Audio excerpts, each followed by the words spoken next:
మొత్తం మీద నిన్న ముఖ్యమంత్రి రేవంత్ రెడ్డి జర్నలిస్టులకు సంబంధించి కొన్ని కీలకమైనటువంటి వ్యాఖ్యలు, తీవ్రమైనటువంటి పదజాలం కూడా మాట్లాడాడు. అంటే ఓనమాల్ రానోడు కూడా జర్నలిస్టుగా చెలామణి అవుతా ఉన్నారు, తర్వాత మొత్తం కూడా వ్యవస్థనంతా నాశనం చేస్తూ ఉన్నారు అనేటువంటి మాటను ఆయన మాట్లాడాడు. నిజంగా కూడా అసలు యాక్చువల్గా ఆయన చెప్పిన మాటల్లో పూర్తిగా అవాస్తవం అని చెప్పలేము, పూర్తిగా ఆయన చెప్పిన దాన్ని సమర్థించడానికి కూడా వీల్లేదు. ఎందుకంటే ఆయన చెప్పిన దాంట్లో నిజంగా కూడా అసలు యాక్చువల్ ఓనమాలు రాయని వాళ్ళు, కనీసం 4 అక్షరాలు రాయరాని వాళ్ళు, అసలు యాక్చువల్గా దీనికి జర్నలిజానికి సంబంధం లేని వాళ్ళు నేను జర్నలిస్ట్ అని చెప్పేసి కార్డు పెట్టుకొని తిరుగుతున్నారు. అటువంటి వాళ్ళకు ఈ అక్రిడేషన్లు, కథా కార్ఖానా ఇదంతా కూడా నడుస్తూ ఉంది. మేనేజ్మెంట్ కోటా కింద ఇదంతా నడుస్తుంటుంది. దాంతోపాటు ఇప్పుడు ఈ జవహర్ నగర్ లాంటి ప్రాంతాలు, ఇప్పుడు అక్కడ హైదరాబాదు ఇక్కడ దమ్మాయి కూడా జవహర్ నగర్ ఉంది కదా, అటువంటి ప్రాంతాల్లో ఒక ఇల్లు కట్టుకుంటే ఆ ఇల్లు కాడికి ఒక 100 మంది పోతారట. 100 మంది పోయేసి నువ్వు ఇల్లు కడుతున్నావు, పర్మిషన్ లేదు, తర్వాత ఇట్లా ఇట్లా అని చెప్పేసి రకరకాలుగా చెప్పి ఈ 100 మందికి ఫస్ట్ 1 లక్ష రూపాయలు అయితేనే లెక్క. ఎంత లేదనుకున్నావు 1000 రూపాయలు ఇస్తే 100 మందికి ఇవ్వాలంటే 1 లక్ష రూపాయలు అయితేనే లెక్క. అట్లా తయారవుతున్నారు అనేటువంటి ఆరోపణలు కూడా వస్తూ ఉన్నాయి. 100% నిజంగా కూడా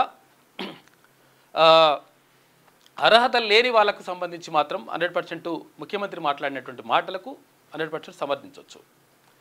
తర్వాత కొన్ని విషయాల్లో అంటే నిజంగా కూడా కొంతమంది ఏం చేస్తుంటారంటే వాడు ఏందో అర్థం కాదు, అర్థం కాకుండా కానీ ఏమనుకుంటే ముందర జర్నలిస్ట్ ఇట్లా అని చెప్పేసి పక్కకు పేర్లు, అంటే కొంతమంది ఉంటారన్నమాట.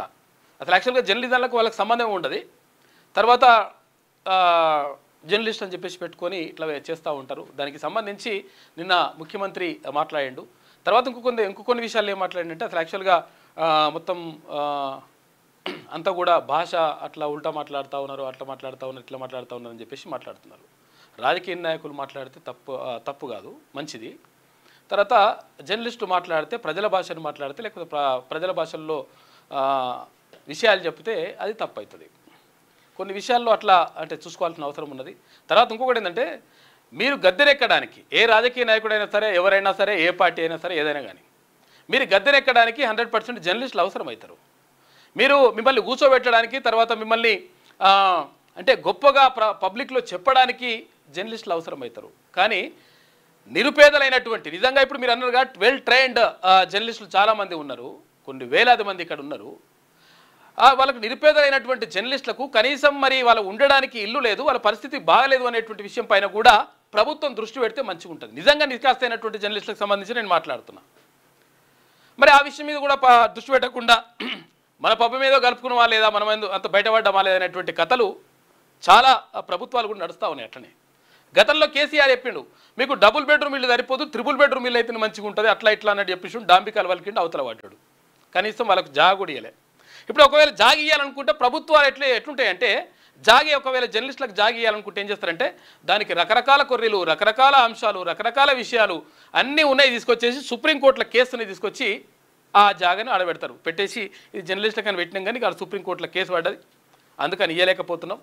ఇంకో ఇటువంటి డైలాగులు, ఇటువంటి కథలు ఉంటాయన్నమాట. కాబట్టి చేయాల్సింది ఏంది, జర్నలిస్టులకు సంబంధించి నిజంగా ఒకవేళ చిత్తశుద్ధి ఉంటే, నిజంగా ఒకవేళ నికార్స్ అయినటువంటి జర్నలిస్టులకు 100% ఇప్పుడు ఎవరినో తీసుకొచ్చేసి జర్నలిస్టు అనాలే తన లేకపోతే అట్లా చేయాలని చెప్పేసి అంటలేం మనం. కానీ నికార్స్ అయినా నిజంగా నిజాయితీగా పనిచేస్తున్నటువంటి జర్నలిస్టులకు సంబంధించి చాలా పేదవాళ్ళు ఉన్నారు, చాలా రకరకాలుగా అట్టడుగు స్థాయిలో ఉన్నారు. వాళ్ళ గురించి ఆలోచించాల్సినటువంటి బాధ్యత 1000% ఇక్కడ ప్రభుత్వాల పైన ఉంటుంది. గతంలో కేసీఆర్ చెప్పిన అవతల పడ్డాడు. ఇప్పుడు ఈ ప్రభుత్వం వచ్చిన తర్వాత ముఖ్యమంత్రి గారు కూడా గతంలో ఒక మాట్లాడాను, నేను వచ్చే ఎన్నికలప్పుడు చూస్తా అంటే ఈ ఎన్నికలప్పుడు మరి గెలిచడానికి కారణం ఎవరైనరు అంటే కనీసం జర్నలిస్టులకు సంబంధం లేదా అంటే ఇటువంటి దాని ప్రశ్నలు కూడా ఉత్పన్నం అవుతూ ఉన్నాయి జర్నలిస్టుల నుంచి. కాబట్టి దీనిపైన దృష్టి పెట్టాల్సిన అవసరం ఉన్నది. 1000% జర్నలిస్టులకు ఇళ్ల స్థలాలు కానీ మీరు ఒకవేళ మా దగ్గర గవర్నమెంట్ దగ్గర పైసలు లేవు అనుకుంటే ఇళ్ల స్థలాలన్నా కేటాయించాల్సిన అవసరం 100% ఉన్నది. సరే జిల్లాల్లో అక్కడక్కడ ఏదో కేటాయిస్తున్నారు కానీ మరి హైదరాబాదు సరౌండింగ్లో ప్రత్యేకంగా ప్రధాన మీడియాలన్నీ కూడా ఇక్కడనే ఉంటాయి. మరి వాళ్ళకి సంబంధించి ఆలోచించాల్సినటువంటి బాధ్యత ప్రభుత్వం పైన ఉంటుంది. అంటే ఈ విషయం ఇట్లా పక్కకు పెట్టుకుంటే ఇక జాతీయ చలనచిత్రాలకు సంబంధించి 7 అవార్డులు తెలుగు సినిమాలకు వచ్చేసినాయి. అందులో బలగం ఊరు పల్లెటూరు అనేటువంటి పాటకు ఉత్తమ గేయంగా ఎంపిక అయింది. ఆ తర్వాత ఇంకా రోహిత్కి, తర్వాత కొంతమందికి 7 అవార్డులు. తర్వాత ఇంకెవరికి బాలకృష్ణ సినిమాకు కూడా ఉత్తమ చిత్రంగా అవార్డు వచ్చినట్టుంది. ఇట్లా మొత్తం మీద అవార్డులు కొంతవరకు తెలంగాణకు అంటే తెలుగుకు కొంతవరకు ఎక్కువనే వచ్చినట్టు కనిపిస్తుంది. అంటే ఎక్కువ అని చెప్పలేం కానీ కాకపోతే అంటే 7 అవార్డులు వచ్చినట్టే కొంతవరకు నయమే అన్నట్టుగా కనిపిస్తూ ఉంది అవార్డులకు సంబంధించి. ఇక మరోవైపు ట్రంప్ మొత్తం కూడా నిర్ణయాలు తీసుకుంటా ఉన్నాడు, ఇష్టం వచ్చిన నిర్ణయాలు తీసుకుంటుండు. మాతో నువ్వు మంచిగా ఉంటేనేమో ఓకే, కట్టిఫ్ అయితే వరకు నీ పని చేస్తామన్నట్టుగా ట్రంప్ కథలన్నీ ఇక్కడ కనిపిస్తూ ఉన్నాయి. ఇక రకరకాల విషయాలు ఉన్నాయి, మనం చాలా విషయాలు ఉన్నాయి, మనం మాట్లాడుకుందాం. అన్ని విషయాలు మాట్లాడుకునే ముందుగా మార్నింగ్ న్యూస్లో ఈనాడు దినపత్రికను చూద్దాం. ఇక తెలుగు సినిమా జాతీయ మెరుపులు, జాతీయ ఉత్తమ నటుడు షారుఖ్ ఖాన్ అంట, విక్రాంత్ మస్సే. ఇక ఉత్తమ నటి రాణి ముఖర్జీ, జాతీయ ఉత్తమ చిత్రం 12th ఫెయిల్ అని చెప్పేసి నిన్న అవార్డులు ప్రకటించారు. షారుఖ్ ఖాన్ తర్వాత విక్రాంత్ మస్సే ఉత్తమ నటులుగా, తర్వాత ఇక రాణి ముఖర్జీ ఉత్తమ నటిగా అవార్డు సొంతం చేసుకున్నారు. ఇక ఉత్తమ తెలుగు చిత్రంగా బాలకృష్ణ కథానాయకుడిగా నటించిన భగవంత్ కేసరి, ఇక హనుమాన్, బేబీ చిత్రాలకు చెరో 2 పురస్కారాలు వచ్చినాయి. ఉత్తమ గేయ రచయిత కాసర్ల శ్యామ్, ఊరు పల్లెటూరు అనేటువంటి పాటకు ఉత్తమ గేయ రచయిత అవార్డు వచ్చింది. ఇక ప్రముఖ దర్శకుడు సుకుమార్ కుమార్తె Sukriti best child artist award పురస్కారాన్ని సొంతం చేసుకున్నట్టు కనిపిస్తూ ఉంది. మొత్తం మీద కొంతవరకు 7 అవార్డులు వచ్చినాయి, 7 పురస్కారాలు వచ్చినట్టు కనిపిస్తూ ఉంది. ఇక గొర్రెల కుంభకోణంలో 1000 కోట్ల రూపాయలు పైమాటేనట. మనం 700 కోట్లు అని చెప్పేసి నిన్న మొన్నటి దాకా మాట్లాడుకున్నాం కదా, 1000 కోట్ల దాటిందని చెప్పేసి అక్కడ ఈడీ ఎన్ఫోర్స్మెంట్ డైరెక్టరేట్ చెప్తా ఉంది. తలసాని మాజీ ఓఎస్డీ ఇంట్లో ఈడీకి కీలక సమాచారం లభ్యం. 200కు పైగా బెట్టింగ్ యాప్స్ ఖాతాలతో లావాదేవీలు నడిచినాయట. కథ అంతా కొల్లగొట్టిన సొమ్మును కిక్ బ్యాక్స్ రూపంలో పంచుకుంటున్నట్లు ఆధారాలు కూడా బయటపడ్డాయి. తెలంగాణలో గొర్రెల కుంభకోణం విలువ అంతకంతకు పెరిగిపోతుంది. సుమారు 700 కోట్ల రూపాయల నిధులను కొల్లగొట్టినట్లు తొలుత ఏసీబీ దర్యాప్తులు అంచనాలకు రాగా, నిందితులు 1000 కోట్ల రూపాయల పైగానే స్వాహా చేసినట్లు తాజాగా ఎన్ఫోర్స్మెంట్ డైరెక్టరేట్ ఈడీ విచారణలో వెల్లడైంది. మాజీ మంత్రి తలసాని శ్రీనివాస్ యాదవ్కు అప్పట్లో ఓఎస్డీగా పనిచేసిన కళ్యాణ్ కుమార్ ఇంటితో పాటు మరో 8 ప్రాంతాల్లో బుధవారం జరిపిన సోదాల్లో తమకు లభించిన కీలక ఆధారాలను బట్టి ఇలా నిర్ధారణకు వచ్చిరట ఈడీ అధికారులు.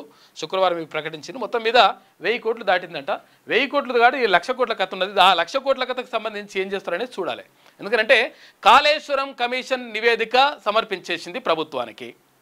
అటు విద్యుత్ అవకతవకలకు సంబంధించి, విద్యుత్ కుంభకోణానికి సంబంధించినటువంటి నివేదిక కూడా ప్రభుత్వానికి అందింది. మరి ఎలాంటి చర్యలు తీసుకుంటారు? నిజంగా వాళ్ళని తీసుకుపోయి జైలు వేస్తారా? కేసీఆర్ ప్రధాన నిందితుడు అని చెప్పేసి అందులో ఒక పేర్కొన్నట్టుగా కనిపిస్తూ ఉంది. ప్రధానంగా ఆయనని ఆయననే ఇదంతా కూడా కాళేశ్వరం ప్రాజెక్టుకి సంబంధించి అంతా చేసినట్టుగా కనిపిస్తూ ఉంది. మరి నిజంగా ఏమైనా చేస్తారా? క్వశ్చన్ మార్కే. చూడాలి ఏం చేస్తారనే నమ్మకం మాత్రం కనిపిస్తలేదు పబ్లిక్లో. బ్యారేజీల నిర్మాణం మంత్రివర్గ ఆమోదం లేకుండానే, ఏది మంత్రివర్గ ఆమోదం అందరితో చేసినా, మేము అంతా క్యాబినెట్ మీటింగ్ అయింది, మేము అంత సంతకాలు పెట్టినాం అని చెప్పేసి కేసీఆర్ చెప్పిండు కదా, హరీష్ రావు కూడా చెప్పిండు కదా. ఇదంతా కూడా అబద్ధం.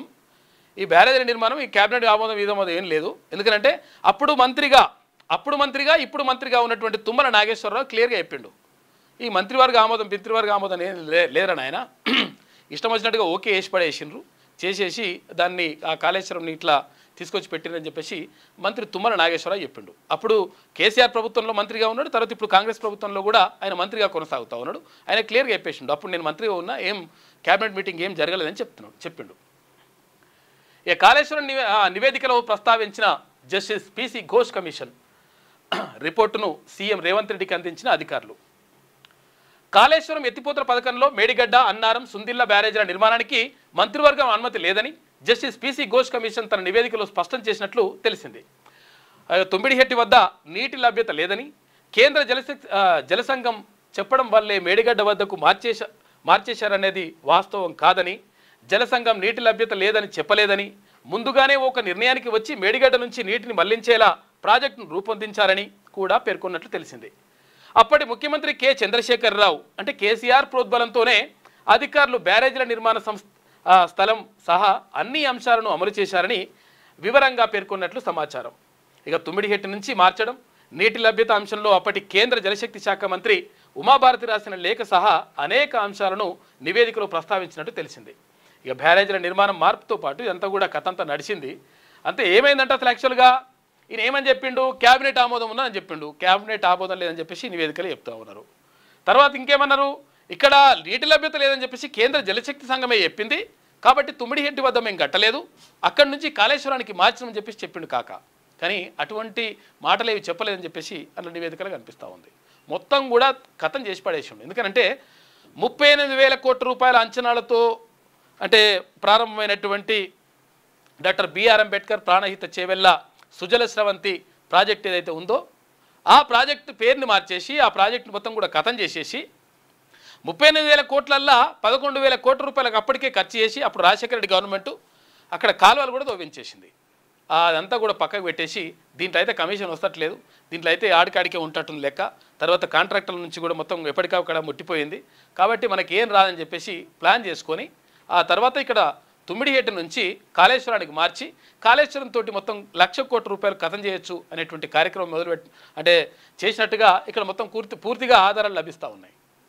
దీంతో ఏంటంటే కమిషన్ రావాలంటే మట్టిలో వచ్చిన పైసలు ఇప్పుడు మట్టిలో ఇంట్లో దీనికి 1,00,000 రూపాయలు పెట్టినా, 1,00,00,000 రూపాయలు పెట్టినా అన్నా కానీ ఏం అర్థం కాకుంటుంటుంది పరిస్థితి. కాబట్టి అట్లా నడుస్తుంటుంది అన్నట్టు లెక్క. మరి ఏం చేస్తారో చూడాలి. జస్టిస్ పిసి ఘోష్ కమిషన్ నివేదికను ముఖ్యమంత్రి రేవంత్ రెడ్డికి అందజేస్తున్న నీటిపారుదల శాఖ ప్రత్యేక కార్యదర్శి ప్రశాంత్ జీవన్ పాటిల్, ఉత్తమ్ కుమార్ రెడ్డికి అందజేస్తున్న సంయుక్త కార్యదర్శి శ్రీనివాస్, చిత్రంలో పొంగిరెడ్డి శ్రీనివాస్ రెడ్డి, బట్టి విక్రమార్క, రామకృష్ణారావు వీళ్ళందరూ కూడా ఉన్నారు. ఇక నివేదికపై చర్చకు 4న క్యాబినెట్ భేటీ అవుతుందంట. మరి క్యాబినెట్ భేటీలో ఏం జరుగుతుంది? మొన్న బీసీలకు 42% రిజర్వేషన్కు సంబంధించి ఎట్లయితే బాగా తీవ్రంగా విస్తృతంగా చర్చలు చేసిరో మరి అట్లనే చేస్తారా, లేకపోతే నిజంగా ఈ నివేదిక పైన మంచిగా చర్చించి నిజంగా ఒకవేళ దానికి బాధ్యులైనటువంటి వాళ్ళపైన చర్యలు తీసుకునేటువంటి ప్రయత్నం కానీ లేకపోతే వాళ్ళకు శిక్ష పడే విధంగా ఏమైనా చేస్తారా అనే విషయం పైన మాత్రం వేచి చూడాలి. ఏమంటే అంత తీసుకుంటారనే నమ్మకం లేదు రా అంటారు పబ్లిక్ అయితే. ఎందుకంటే ఒక ప్రభుత్వం చేసినప్పుడు ఇంకో ప్రభుత్వం ఇంకొకరు వాళ్ళని కాపాడుకునేటువంటి ప్రయత్నం చేస్తారు తప్ప ప్రజలకు మంచి జరగాలని లేకపోతే ఉన్నట్టుగా చెప్పాలని చెప్పేసి వాళ్ళు ఎందుకు అనుకుంటారని చెప్పేసి చాలామంది అంటా ఉన్నారు. మరి విశ్లేషకులు అంటున్నారు. మరి ఏం చేస్తారో చూద్దాం. ఇక 4వ తారీఖు అయితే భేటీ తర్వాత తేలుతుంది లెక్క. సుంకాల మోత ఒక్కో దేశానికి ఒక్కో విధంగా అమెరికా అధ్యక్షుడు ట్రంప్ వడ్డింపు 7 నుంచి అమల్లోకి. ఇక భారత్ సహా 70 దేశాల్లో కలకలం. సిరియాపై 41%, పాకిస్తాన్కు మాత్రం తగ్గించిండట. ఎందుకనంటే మనకి పెంచేసిండ్రు, పాకిస్తాన్ కొని తగ్గించేసిండ్రు. మళ్ళా ఇండియా అమెరికా బాయి అంటే మరి బాయి లేదు, తర్వాత ఇక్కడ దోస్తు లేదు, మేరా దోస్త్ అంటే ఆ దోస్తు లేదు, ఏం లేదు. కథ అంతా మన మీద ఒక రకంగా అక్కసు వెలగక్కుతా ఉన్నాడు అక్కడ ట్రంప్. వివిధ దేశాలపై అమెరికా అధ్యక్షుడు డొనాల్డ్ ట్రంప్ విధించిన సుంకాలు ఇట్లున్నాయంట.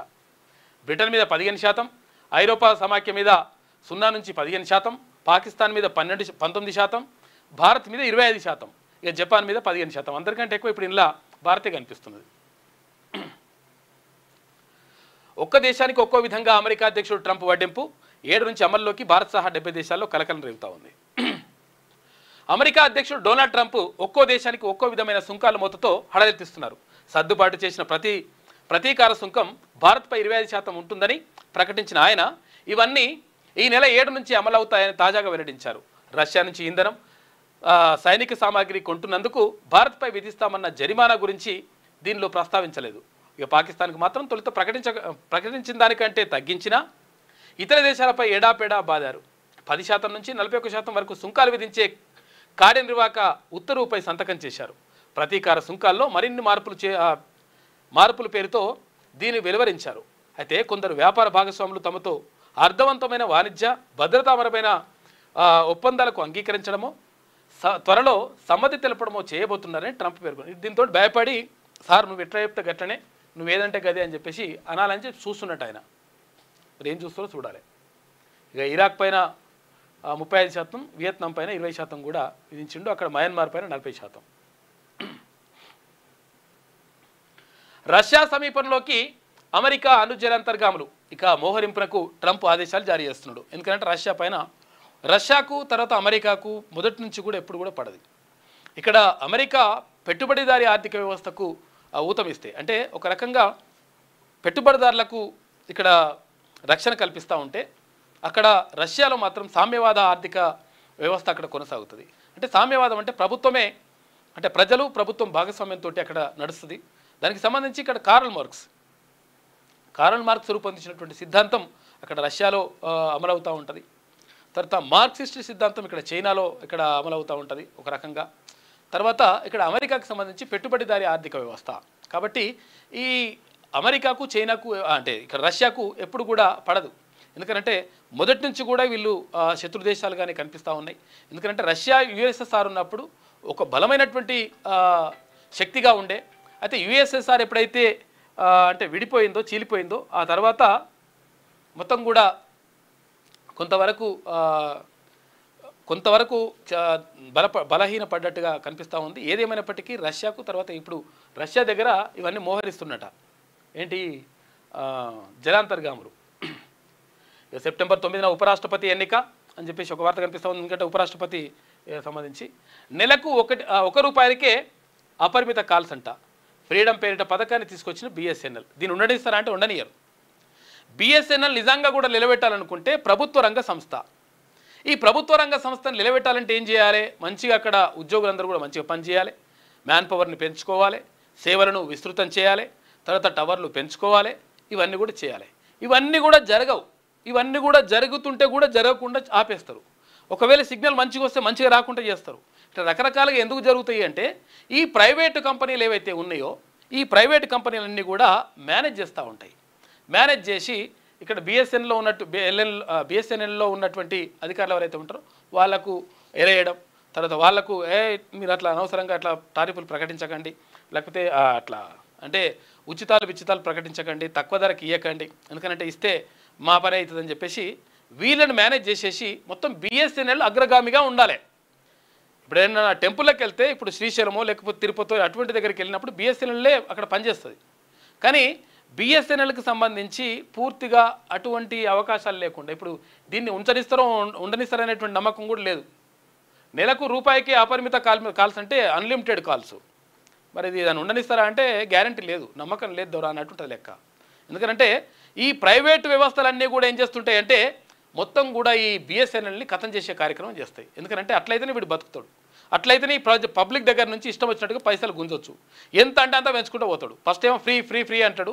అలవాటు అయిపోయిన తర్వాత మెల్లగా అలవాటు చేసేసి ఒకవేళ అది ఫోన్ మాట్లాడలేకుండా ఉండలేని పరిస్థితి తీసుకొస్తాడు.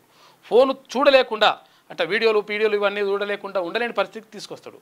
తీసుకొచ్చిన తర్వాత ఏమవుతుంది? ఆటోమేటిక్గా మెల్లమెల్లగా పెంచుతాడు.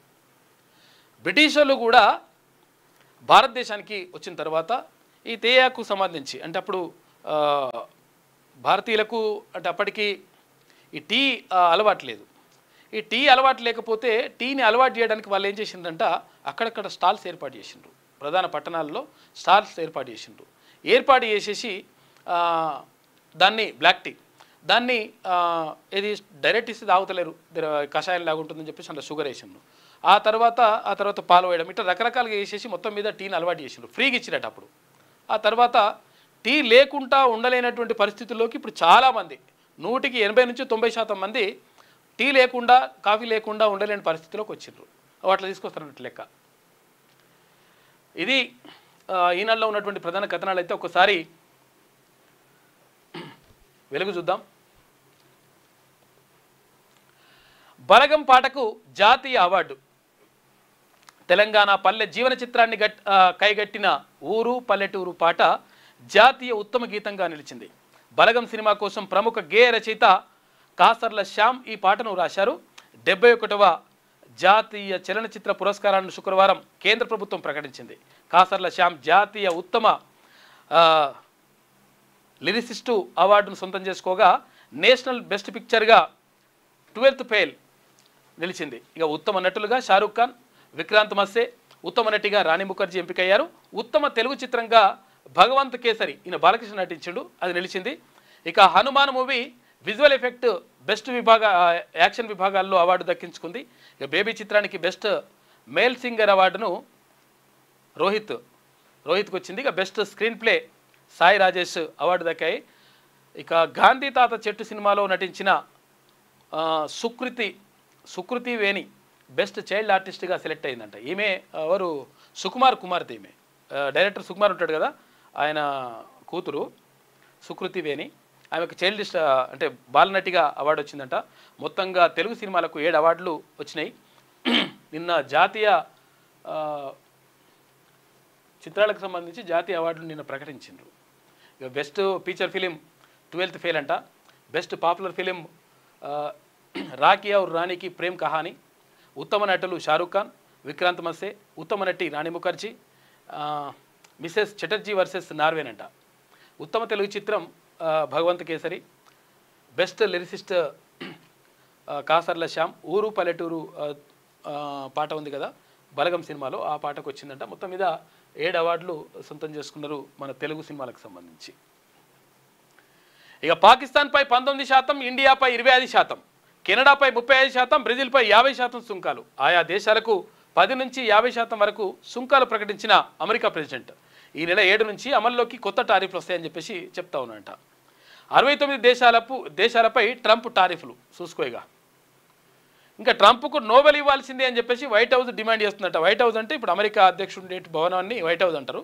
ఆ వైట్ హౌస్ డిమాండ్ చేస్తుందంట అది ట్రంప్కు నోబెల్ బహుమతి ఇవ్వాలని. ఈ నోబెల్ బహుమతిలో కూడా టారిఫ్ బహుమతి అని ఒకటి పెడితే మంచిగా ఉంటుంది.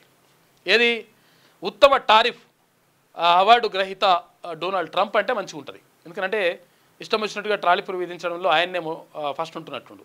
ఇదివరకు ఏ అమెరికా అధ్యక్షుడు కూడా ఈ తీరుగా ఈ రీతిలో ఇంత డైరెక్ట్గా దారుణంగా ఎవరు చేయకుండా వచ్చు నాకు తెలిసి. ఇక జీతం 15,000, ఆస్తులు 30 కోట్లు అంట. 30 కోట్ల నిన్న రాసి ఇంకో పేపర్లో 100 కోట్లు అని రాశారు. జీతం 15,000 రూపాయల జీతం అంట. కర్ణాటక గ్రామీణ అభివృద్ధి బ్యాంకులో ఆయన ఓ సాధారణ క్లర్క్.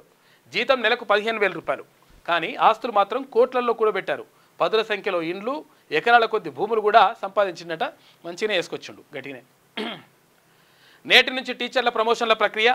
రాష్ట్రంలో టీచర్ల ప్రమోషన్ల ప్రక్రియ శనివారం నుంచి ప్రారంభం కానుంది. ఈ నెల 2 నుంచి 11 వరకు 10 రోజుల్లో ఈ ప్రక్రియ పూర్తయ్యేలా అధికారులు షెడ్యూల్ రూపొందించినట. టీచర్లకు ప్రమోషన్లు. ఆల్ ది బెస్ట్, కంగ్రాచులేషన్స్ వచ్చిన వాళ్ళకు. ఇక ఇంగ్లాండ్ 247 ఆల్అవుట్ అంట. 5వ టెస్టులో టీమిండియా పేసర్లు మ్యాజిక్ చేశారు. మహమ్మద్ సిరాజ్ తర్వాత ప్రసిద్ధ్ కృష్ణ చెరో 4 వికెట్లతో ఇంగ్లాండ్ బ్యాటర్లను బెంబేలెత్తించారు. తొలి ఇన్నింగ్స్లో ఇండియా 224 స్కోర్ చేయగా ఇంగ్లాండ్ 247 రన్స్కే ఆల్అవుట్ అయి 23 రన్స్ లీడ్లో సరిపెట్టుకుందంట. మొత్తం మీద కొంతవరకు నయమే అంటున్నారు, కానీ మరి ఏం చేస్తారో చూడాలి లాస్ట్కి వస్తే.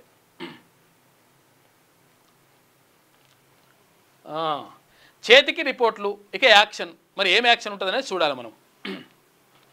కాళేశ్వరం విద్యుత్ కమిషన్ల నివేదికల ఆధారంగా క్రిమినల్ కేసులు, లీగల్ సమస్యలు రాకుండా పకడ్బందీగా చర్యలు తీసుకోవాలని సర్కార్ నిర్ణయించింది. అవినీతి అక్రమాలపై ప్రివెన్షన్ ఆఫ్ కరప్షన్ యాక్ట్ ప్రకారం ముందుకు ఇతర రాష్ట్రాల్లో అక్కడి కమిషన్లు ఇచ్చిన రిపోర్ట్లు చర్యలపై స్టడీ చేస్తున్నట.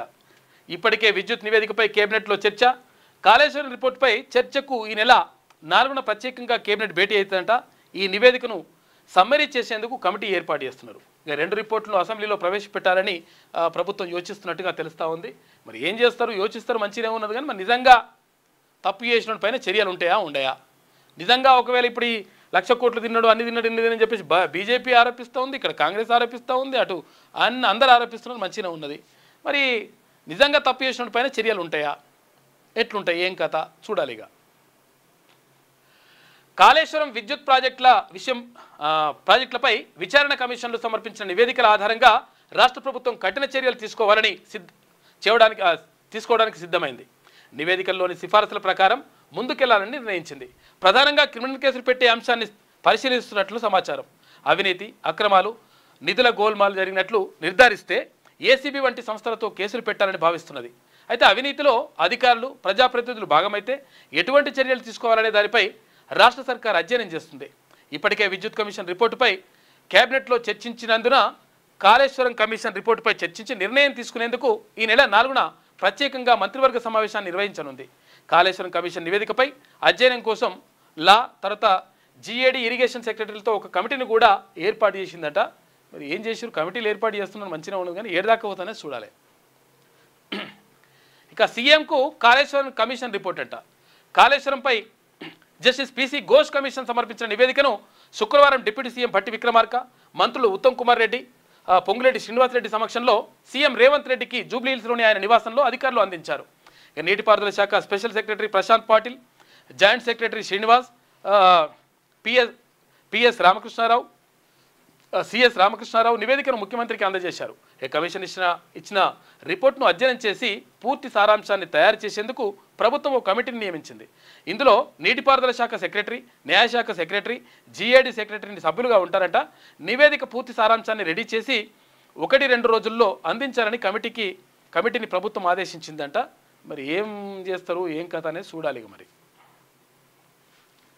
ఢిల్లీకి సీఎం రేవంత్ రెడ్డి ఇవాళ ఢిల్లీలో AICC legal cell mega event ఉందంట. రాజ్యాంగం సవాళ్లు, దృక్పథం, మార్గాలు థీమ్తో సదస్సు నిర్వహిస్తున్నారు. సదస్సులో ప్రసంగించిన ముఖ్యమంత్రి, ముఖ్య అతిథిగా పార్టీ చీఫ్ ఖర్గే, రాహుల్ గాంధీ, తర్వాత ప్రియాంక గాంధీ వీళ్ళందరూ కూడా వస్తారంట. ఢిల్లీకి వెళ్తున్నాడు ముఖ్యమంత్రి అని ఒక వార్త కనిపిస్తూ ఉంది. ఇక జనవరిలో యాదాద్రి ప్లాంట్ అన్ని యూనిట్లు ప్రారంభం. గత ప్రభుత్వ నిర్లక్ష్యంతో పనుల్లో 2 ఏళ్లు జాప్యం అని చెప్పేసి డిప్యూటీ సీఎం భట్టి విక్రమార్క అంటున్నారు. ఆగస్టు 15లోగా యాదాద్రి, పులిచింతల భూ నిర్వాసితులకు ఉద్యోగాలు, R&R ప్యాకేజీ. ఇక స్టేజ్ 1లోని 800 మెగావాట్లలో ఒకటో యూనిట్ ప్రారంభం. 970 కోట్ల రూపాయలతో ఇంటిగ్రేటెడ్ టౌన్షిప్కు శంకుస్థాపన కూడా చేస్తారట. జనవరిలో ఉంటుందంట. ఏది యాదాద్రి పవర్ ప్లాంట్కి సంబంధించి.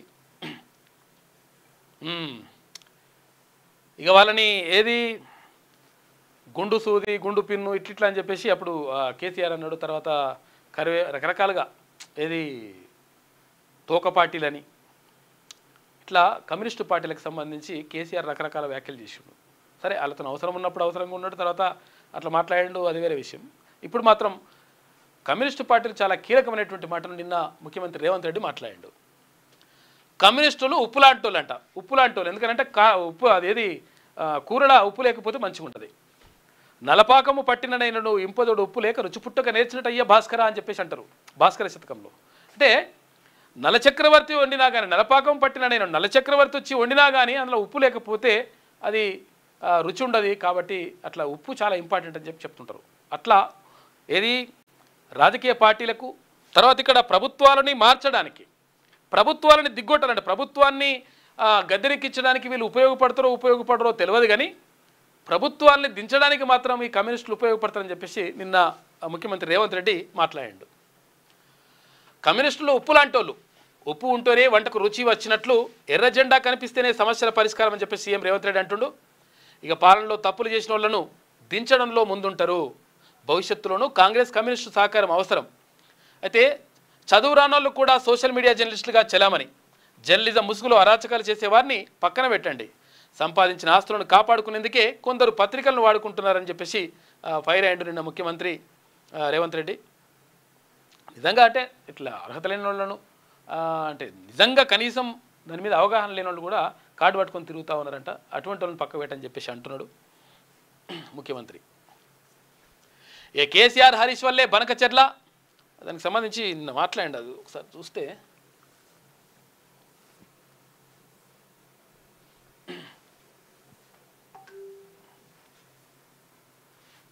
పైన ఉందా?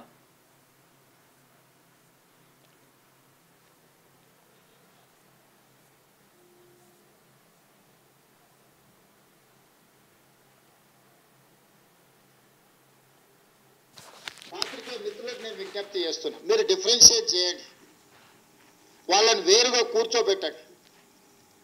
వాళ్ళు మేము ఒక్కటి కాదని ఒక భావాన్ని ప్రజలకు కల్పించాల్సిన అవసరం ఉంది.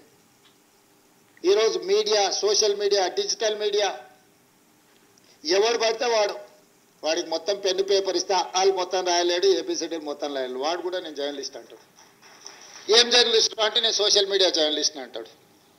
వాళ్ళ పేరు పక్కనే జర్నలిస్ట్ అని పెట్టుకుంటాడు. అది మొత్తం వాళ్ళ ఇంటి పేరే అయినట్టు, వాళ్ళ తాతలు ముత్తాతల నుంచి జర్నలిజంలో పుట్టి పెరిగినట్టు జర్నలిస్ట్ ఎల్లయ్య, జర్నలిస్ట్ పుల్లయ్య అని పెట్టుకుంటారు. వాడు ఎప్పుడైనా జర్నలిజం స్కూల్లోనైనా చదివినా, లేకపోతే ఓనమాలు మొత్తం అన్నీ వస్తాయంటే ఆ రెండు రావు. జర్నలిజం అక్షరం ముక్క కూడా ఒకప్పుడు ఇంకా ఇట్లా అది నిన్న మాట్లాడండు.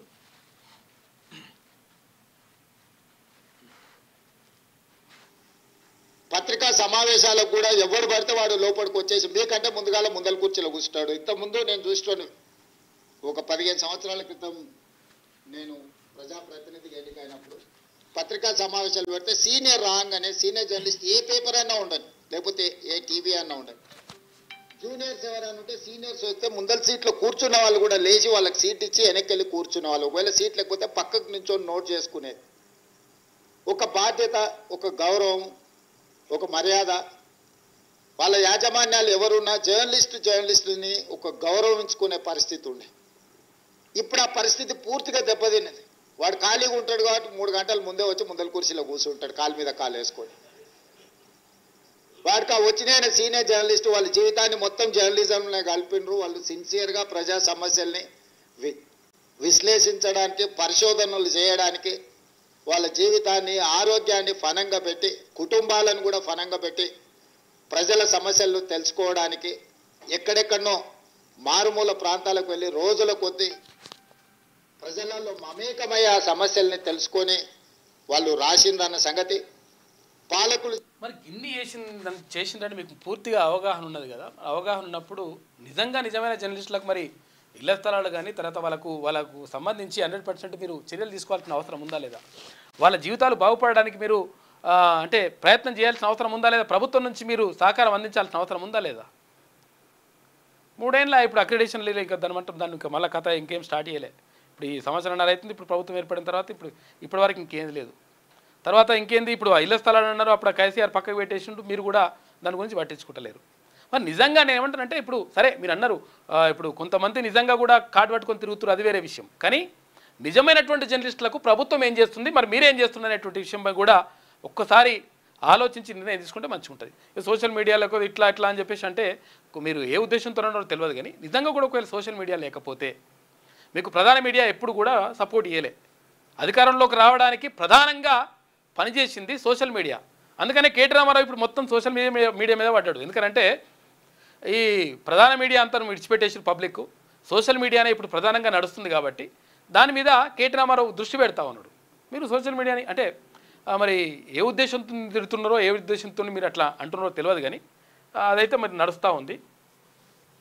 చేస్తున్న తప్పులను పట్టుకోవడానికి నిరంతరం శ్రమించి విశ్లేషించి మన ప్రాంతంలో జరిగిన విద్యుత్ ఉద్యమాల వెనుక ఇంత కఠోరమైన దీక్ష జర్నలిస్టులది ఉన్నది. సరళీకృత విధానాలు వచ్చినప్పుడు ఆ సరళీకృత విధానాలు దేశ సంపదను పెట్టుబడిదారులు ఏ విధంగా కొల్లగొడతారని ఆనాడు విశ్లేషించిన జర్నలిస్టులకు ఈరోజు వచ్చినోనికి వాళ్ళ గురించి ఓనమాలు కూడా తెలియని పరిస్థితి. వాళ్ళు వస్తే కనీసం కూర్చోమని చెప్పాల్సిన కనీస మర్యాద పాటించాలన్న ఇంగిత జ్ఞానం కూడా కోల్పోయిన వాళ్ళు ఈరోజు వచ్చి మేము పత్రికా సమావేశాలు పెట్టినప్పుడు ముందల వరుసలు కూర్చోవడం కూడా ధిక్కారంగా, మన మీద లోకు అయినట్టు వాడేదో మన మీద పెత్తనాన్ని చెలాయించడానికి వచ్చినట్టు మన కళ్ళకు చూస్తుంటాడు. ఇంకా నువ్వు నమస్కారం పెడతలేవు, నన్ను చూసి తల ఉంచుకుంటలేవేందని. నాకైతే అప్పుడప్పుడు అనిపిస్తుంది దిగిపోయి పల్ల చెంపలు వలగొట్టాలని. కానీ పరిస్థితులు, హోదా అడ్డం వస్తుంటాయి. అంటే ఇప్పుడు అందరిని అంటున్నట్టు లేకపోతే మరి కొంతమందిని అంటున్నట్టు అది కూడా ఫుల్ క్లారిటీగా ఉండాలి. యాక్చువల్గా నిజంగా నికార్సుగా తర్వాత నిజంగా సమాజంలో జరుగుతున్నటువంటి పరిణామాలపైన విశ్లేషించి అధ్యయనం చేసి జర్నలిస్టులకు ఎటువంటి పెద్ద జీతాలు ఏముండయి. అంటే అద్భుతమైనటువంటి జీతాలు, అద్భుతమైనటువంటి పరిస్థితులు ఏముండయి. ప్రభుత్వం నుంచి మీరు కల్పిస్తుంది కూడా పెద్దగా ఏముండదు. కాకపోతే ఏంటంటే నిజంగా ఇప్పుడు అంటే మీరు వాళ్ళ గురించి మాట్లాడుండొచ్చు. అంటే తూతుంబరగాలు కొంతమంది ఉంటారు, అంతా కావాలని చెప్పేసి అట్లా కూర్చుండు మీరు అన్నట్టుగా కాలు మీద కాలు వేసుకొని కథా కార్ఖాన ఇవన్నీ కూడా చేస్తుంటారు. సరే అటువంటిది అయి ఉండొచ్చు. కానీ మొత్తం మీద జర్నలిస్టులకు సంబంధించి మాత్రం నికాస్ అయిన జర్నలిస్టులకు మాత్రం మీరు 100% మంచి చేయాల్సిన అవసరం ఉన్నది. అది కూడా మీరు దృష్టిలో పెట్టుకుంటే మంచిగా ఉంటుంది.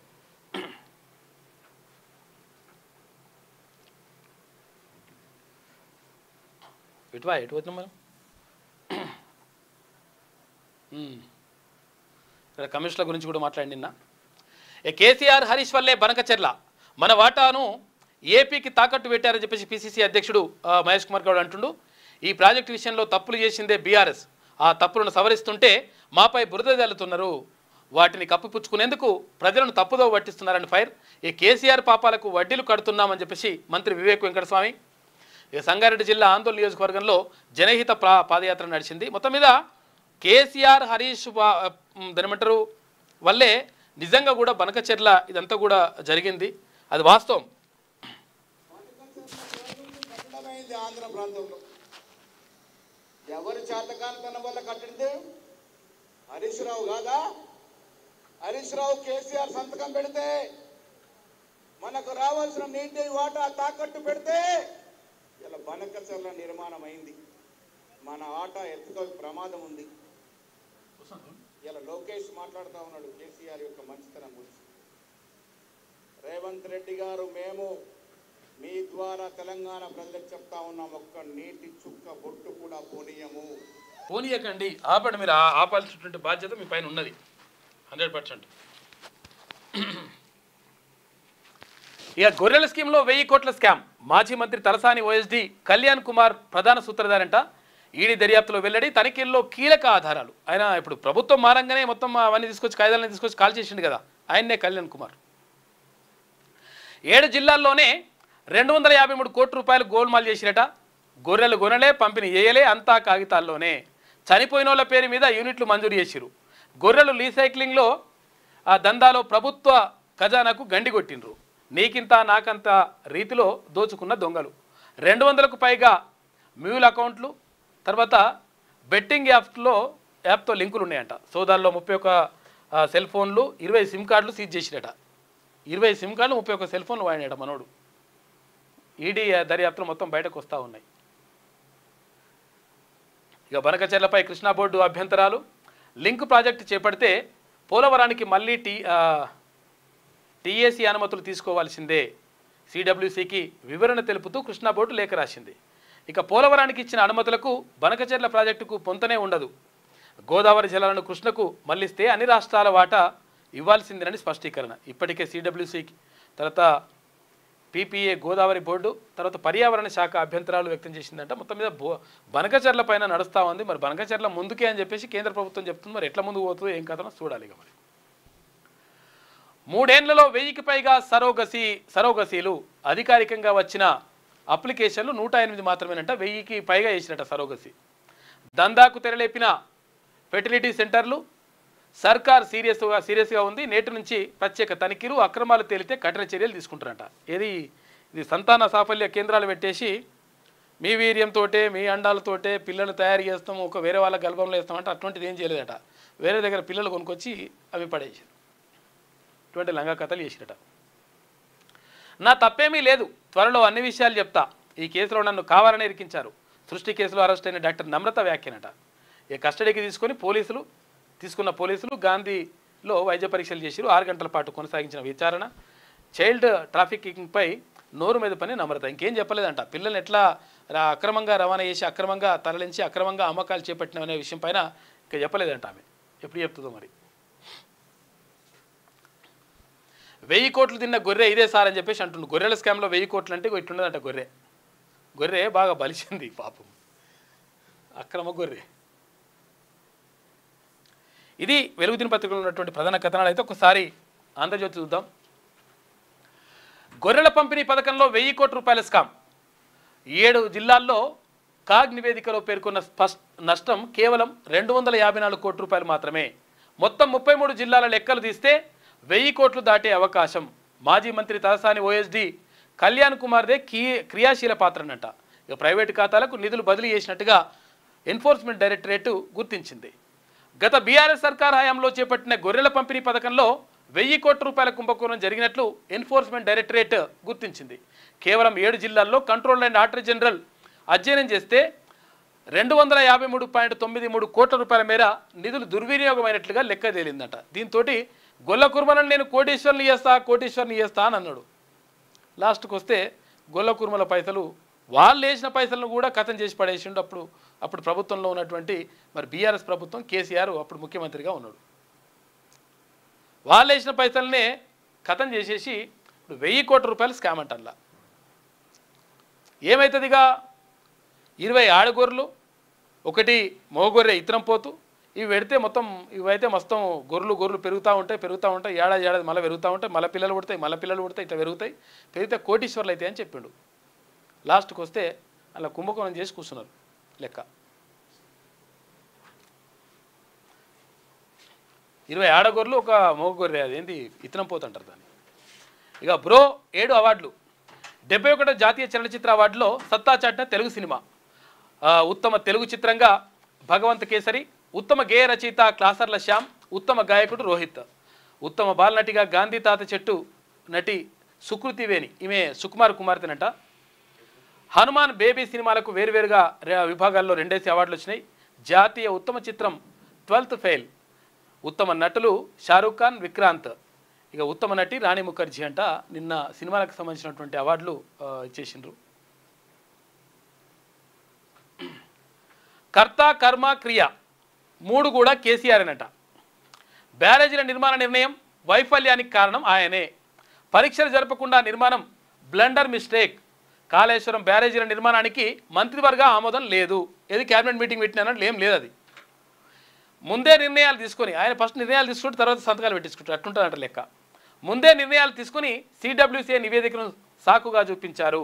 హరీష్ రావు అడ్డగోలుగా ఆదేశాలు ఇచ్చారు. నిర్మాణ నాణ్యతను ఆయన ఆదేశాలు ప్రభావితం చేశాయి.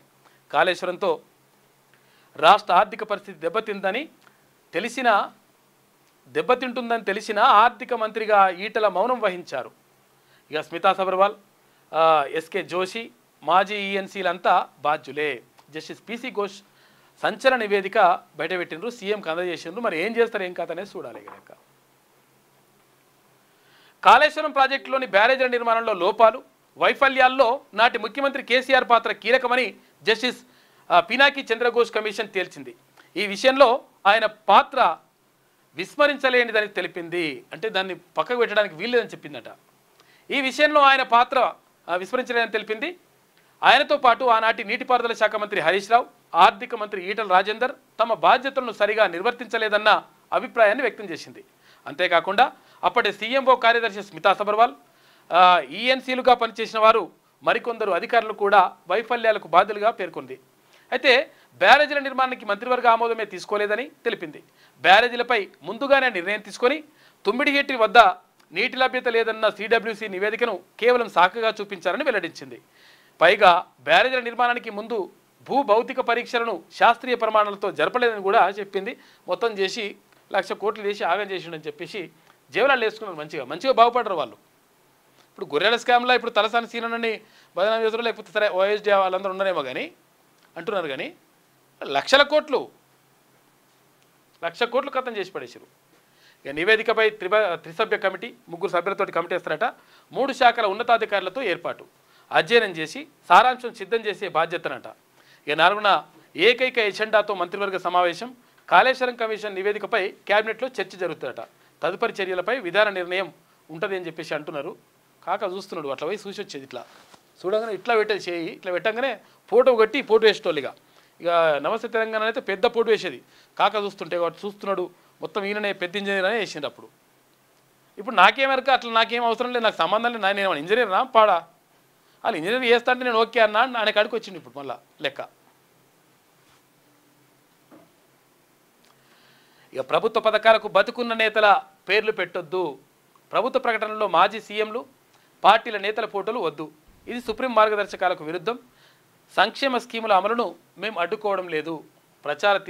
ప్రచారం తీరుపైనే అభ్యంతరం అని చెప్పేసి మద్రాస్ హైకోర్టు అంటుంది. విచారణ ఈ నెల 13కు వాయిదా వేసిందట. ప్రభుత్వ పథకాలకు బతుకున్న నేతల పేర్లు పెట్టు, చచ్చిపోయిన పేర్లు పెడితే ఓకేనా అంటుందంట. ఇక ప్రజ్వల్ రేవన్న దోషే, అత్యాచారం కేసులో నేరం రుజువైందంట. తీర్పు వెలువడించిన బెంగళూరు కోర్టు ఇవాళ శిక్ష ఖరారైందంట. తీర్పు విని కోర్టు హాల్లో ఏడ్చిన ప్రజ్వల్. ఇక జేడీఎస్ మాజీ ఎంపీపై నమోదైన 4 అత్యాచార కేసుల్లో ఇదొకటంట. కేసు మరి ఓకే అయిపోయిందంట. మరి ఏం చేస్తారు?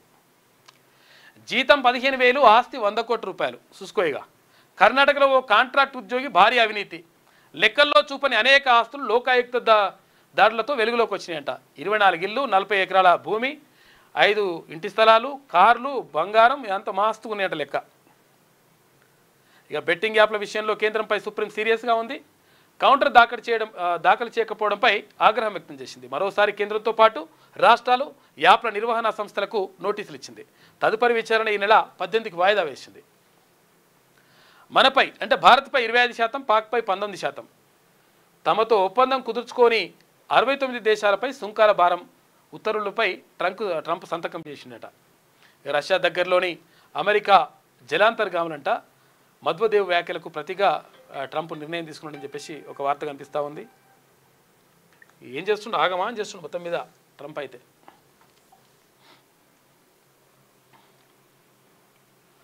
ఓనమాలు రానోడు జర్నలిస్టే, కాగితం ఇస్తే అక్షరాలు రాయడం చేతగాని వాళ్ళు పిచ్చి రాతలతో వ్యవస్థను నాశనం చేస్తున్నారు. ఇంటి పేరులా జర్నలిస్ట్ అని పెట్టుకుంటున్నారు, కొంతమంది పెట్టుకుంటారట పేర్లు, మరి ఏందో. సోషల్ మీడియాలో అసభ్య భాషతో జర్నలిజాన్ని నిర్వీర్యం చేస్తున్నారు. కనీస అర్హతలు లేకుండా జర్నలిస్టులుగా చెలామణి అవుతున్న వాళ్ళని సీనియర్లే పక్కన పెట్టాలి. మీడియా సమావేశాల్లో కాలు మీద కాలేసుకునే ఆ జర్నలిస్టులను చూస్తే కొట్టాలనిపిస్తుంది. నవ తెలంగాణ 10వ వార్షికోత్సవంలో సీఎం రేవంత్ రెడ్డి మాట్లాడాడు. ఇక జనవరి నుంచి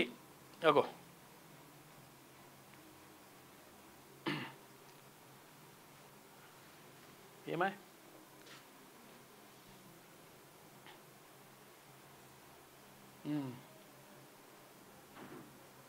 ఓకే, జనవరి నుంచి 4000 మెగావాట్లు, డిసెంబర్లోగా వైటీపీఎస్ యూనిట్లు పూర్తి అంట. అంటే యాదాద్రి పవర్ ప్లాంట్కి సంబంధించి బట్టి విక్రమార్క చెప్తా ఉన్నారు. 800 మెగావాట్ల యూనిట్ ఒక యూనిట్ 1 జాతికి అంకితం చేస్తారంట. 5000 కోట్ల రూపాయల అప్పు కోసం ఆర్బీఐకి సర్కారు ఇండెంట్ పెట్టుకుందట. ఓనమాలు రానోడు జర్నలిస్టే అని అంటే మరి వచ్చిన వాళ్ళకైతే మరి చూడరాదు. సరే, ఓనమాలు రానోడు పక్క పెట్టాం, 1000% మంచిదే అట్లా నువ్వు వేయడం. కానీ వచ్చిన వాళ్ళ సంగతి ఏంటి? తర్వాత మొత్తం ప్రజాసేవలో తర్వాత ప్రజలు మంచిగా ఉండాలి, సమాజం మంచిగా ఉండాలి, ఇట్లా తర్వాత అంతా ఒక మంచి ఆలోచనలతో ఉన్నటువంటి జర్నలిస్టులకు మీరేం చేస్తారో చెప్పాల్సిన అవసరం ఒక్కసారి చూసుకుంటే మంచిగా ఉంటుంది. ఇక త్వరలో కేంద్ర కేబినెట్ పునర్వ్యవస్థీకరణ, పలువురు మంత్రులకు ఉద్వాసన, కూర్పుపై ఆర్ఎస్ఎస్ ప్రభావం ఉంటుందంట. ఇక ఆగస్టు 15 తర్వాత బీజేపీ అధ్యక్షుడి ఎంపిక, దక్షిణాది నుంచి బీసీకి ఉపరాష్ట్రపతి పదవి లభించే అవకాశం. మరి ఎవరికి? మరి దత్తానకి సరే ఏమో మరి మంత్రివర్గం నుంచి విముక్తి కల్పించండి అని చెప్పేసి బండి సంజయ్ అంటున్నట. పార్లమెంటు వర్షాకాల సమావేశాలు ముగిశాక ఆగస్టు 20 తర్వాత ఏ రోజైనా కేంద్ర మంత్రివర్గాన్ని పెద్ద ఎత్తున పునర్వ్యవస్థీకరించే అవకాశం ఉందని విశ్వసనీయ వర్గాల ద్వారా తెలిసిందంట. ఈ పునర్వ్యవస్థీకరణలో పలువురు మంత్రులకు ఉద్వాసన పలుకుతారని, ముఖ్యంగా కొంతమంది మాజీ బ్యూరోక్రాట్లను పక్కన పెడతారని కూడా భావిస్తున్నారట. వారి స్థానంలో పార్టీలో చిరకాలం పనిచేసిన సంఘుకు సన్నిహితులైన వారికి స్థానం లభిస్తుందని, మంత్రివర్గ కూర్పుపై సంఘు ప్రభావం ఉంటుందని పార్టీ వర్గాలు చెప్తున్నాయి. విదేశాంగ శాఖ మంత్రి జయశంకర్తో పాటు హర్దీప్ పురి, తర్వాత అర్జున్ రామ్ మేఘ్వాల్, అశ్విని వైష్ణవ్ బ్యూరోక్రసీ నుంచి వచ్చి మోదీ ప్రభుత్వంలో మంత్రులుగా వ్యవహరిస్తున్న సంగతి తెలిసిందే. వీరిలో ఎవరిని తప్పిస్తారన్న దానిపైన కూడా చర్చ జరుగుతూ ఉందంట. మొత్తం మీద కేంద్ర క్యాబినెట్ మొత్తం కూడా ఒకసారి షఫ్లింగ్ చేసే అవకాశం ఉంటుందంట. కొంతమంది ఉన్న మంత్రి పదవులను తీసేసే అవకాశం ఉంటుంది, లేని వాళ్ళకు కొత్త వాళ్ళని కూడా తీసుకొచ్చేటువంటి అవకాశం కనిపిస్తుంది అని చెప్పేసి ఒక వార్త కనిపిస్తూ ఉంది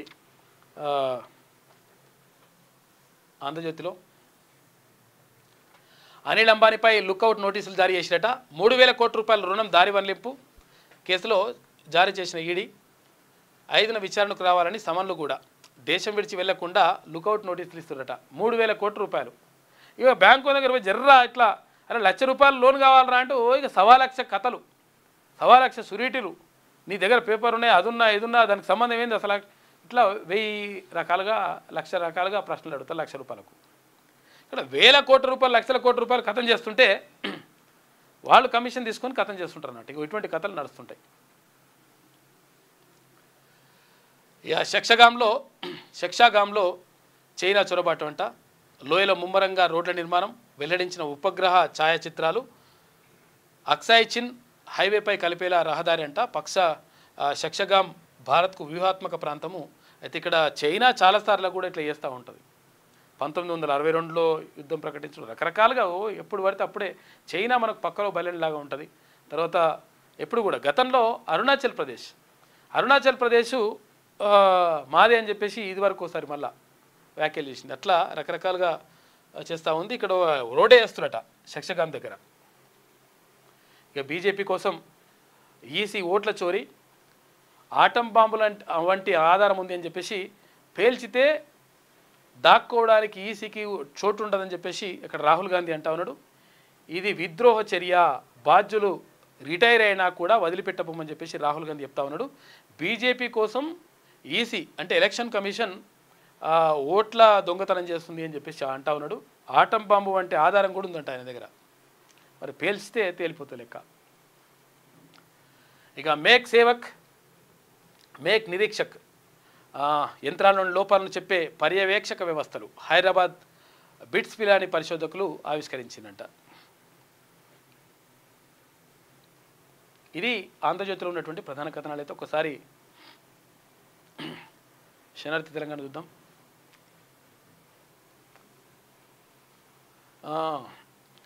కాంగ్రెస్ పార్టీ 6 నెలలు స్ట్రింగ్ ఆపరేషన్, అండగా బుక్ అయిన ఎన్నికల సంఘం, రాహుల్ ఆటం బాంబు ఏమిటి, ఈసీపై రాజద్రోహం వంటి తీవ్ర వ్యాఖ్యలు ఏం చెబుతున్నాయి, స్పష్టమైన తిరుగులేని రుజువు బయట పెడతారా, అయితే బీహార్ ఓటర్ల సవరణపై ఒత్తిడి వ్యూహాత్మకమా, లేకపోతే రాజకీయ విశ్లేషకుల్లో ఊహాగానాలు మొదలైనాయంట.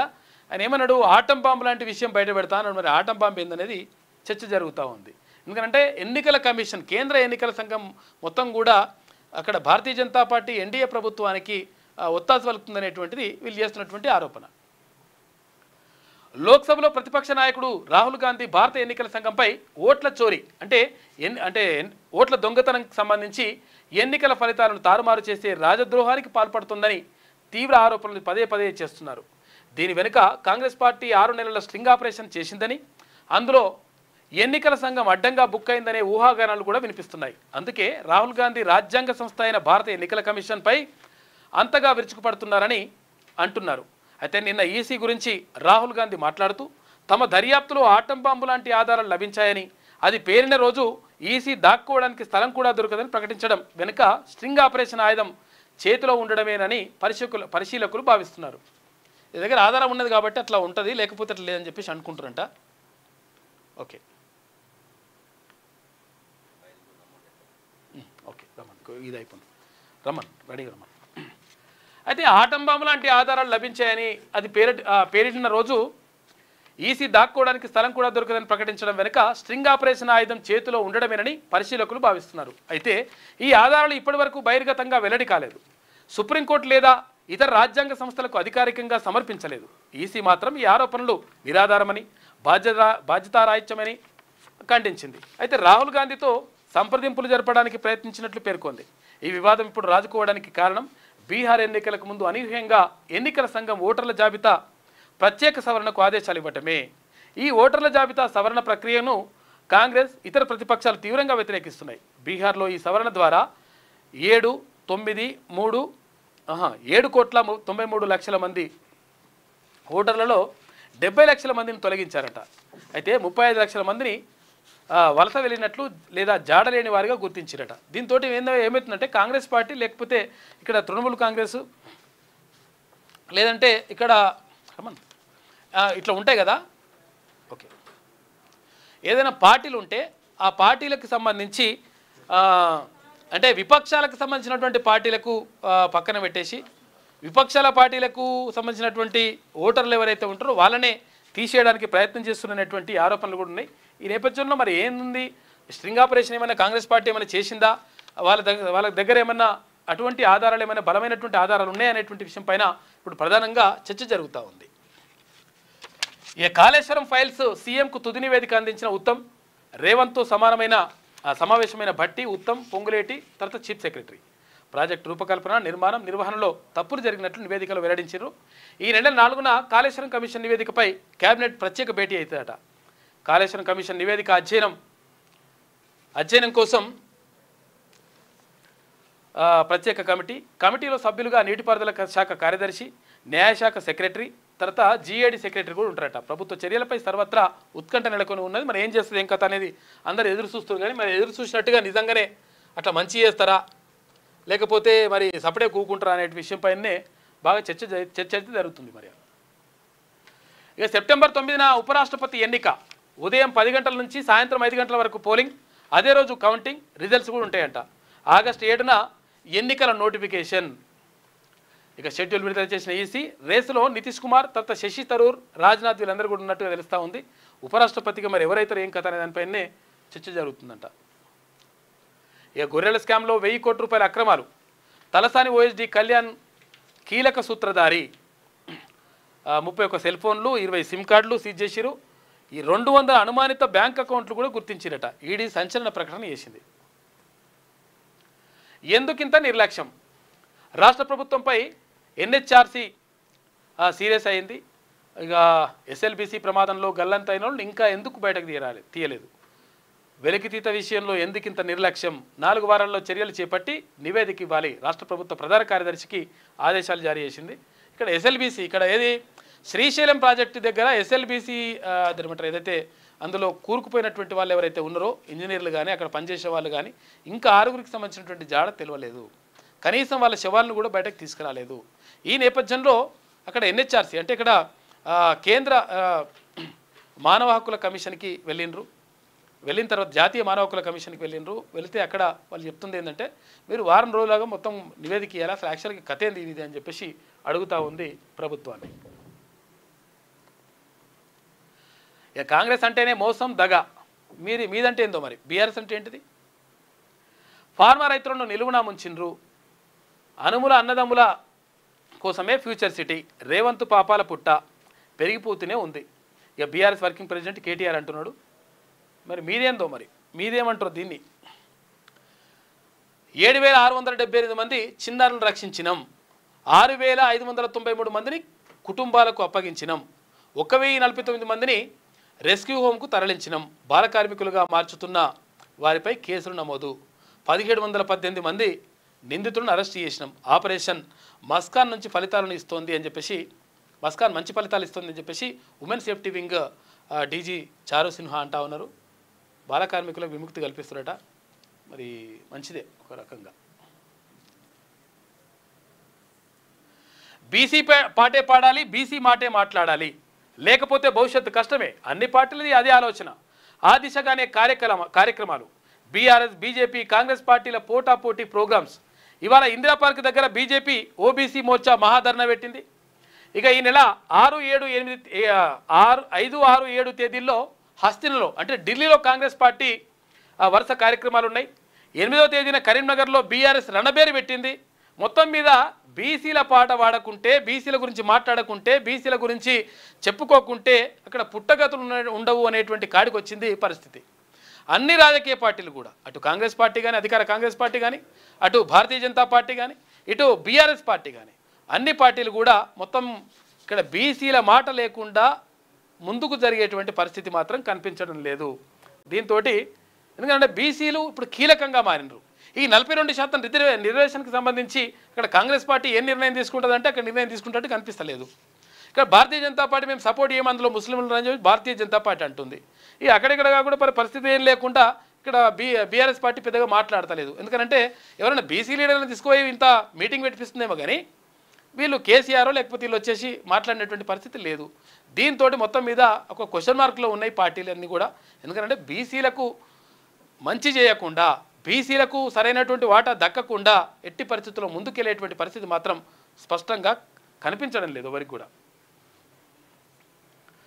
ఒకప్పుడు బీసీ ఉద్యమాలంటే అక్కడో ఇక్కడో రౌండ్ టేబుల్ సమావేశాలు జరిగేవి.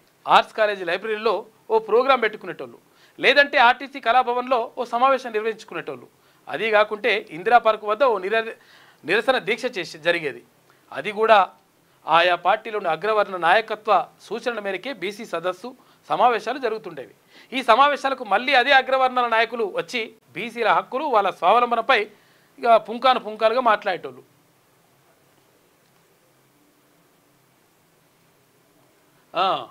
ఊకదంపుడు ఉపన్యాసాలు ఇచ్చేటోళ్ళు. దానికి వారికి అనుసరణల్లో నడుచుకునే బీసీ నాయకులు చప్పట్లు కొట్టి సబ్బండ బీసీలకు తామేదో సాధించినట్లు తరించిపోయేటోళ్ళు. ఇది నిన్న మొన్నటి వరకు పరిస్థితి. కానీ ఇప్పుడు సిచ్యువేషన్ మారాయి. అయితే బీసీలు తమ హక్కులు, రాజ్యాధికారంలో తమ వాటా కోసం గర్జిస్తున్నారు. మేమెంతో మాకంత రాజ్యాధికారంలో మాకంత వాటా అంటూ నినదిస్తున్నారు. ఇన్నాళ్ళు అగ్రవర్ణాలు పాలించింది చాలు, మాది మేము పాలించుకుంటామని పట్టుబడుతున్నారు. దీంతో ఒకప్పుడు అడపాదడపా బీసీ కార్యక్రమాలు చేసిన రాజకీయ పార్టీలకు ఇప్పుడు మాత్రం బీసీల పాట పాడనిదే, బీసీల మాట మాట్లాడినదే రాజకీయంగా ముందుకు పోలేని పరిస్థితులు ఏర్పడ్డాయి.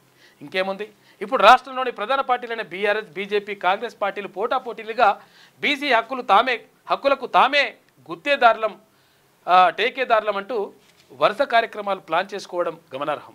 అయితే ఇక్కడ ఆయా పార్టీల్లో బీసీల పట్ల ఎక్కడా నిబద్ధత కనిపించకపోగా పరస్పరం విమర్శలకే పరిమితం కావడం బాధాకరం.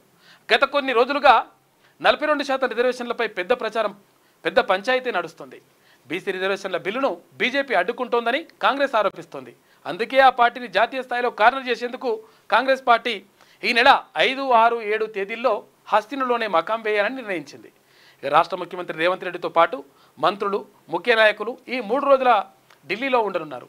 కాంగ్రెస్ అగ్రనాయకత్వంతో కలిసి వీరు బీజేపీపై ఒత్తిడి తెచ్చే కార్యక్రమానికి దృష్టి పెట్టనున్నారు.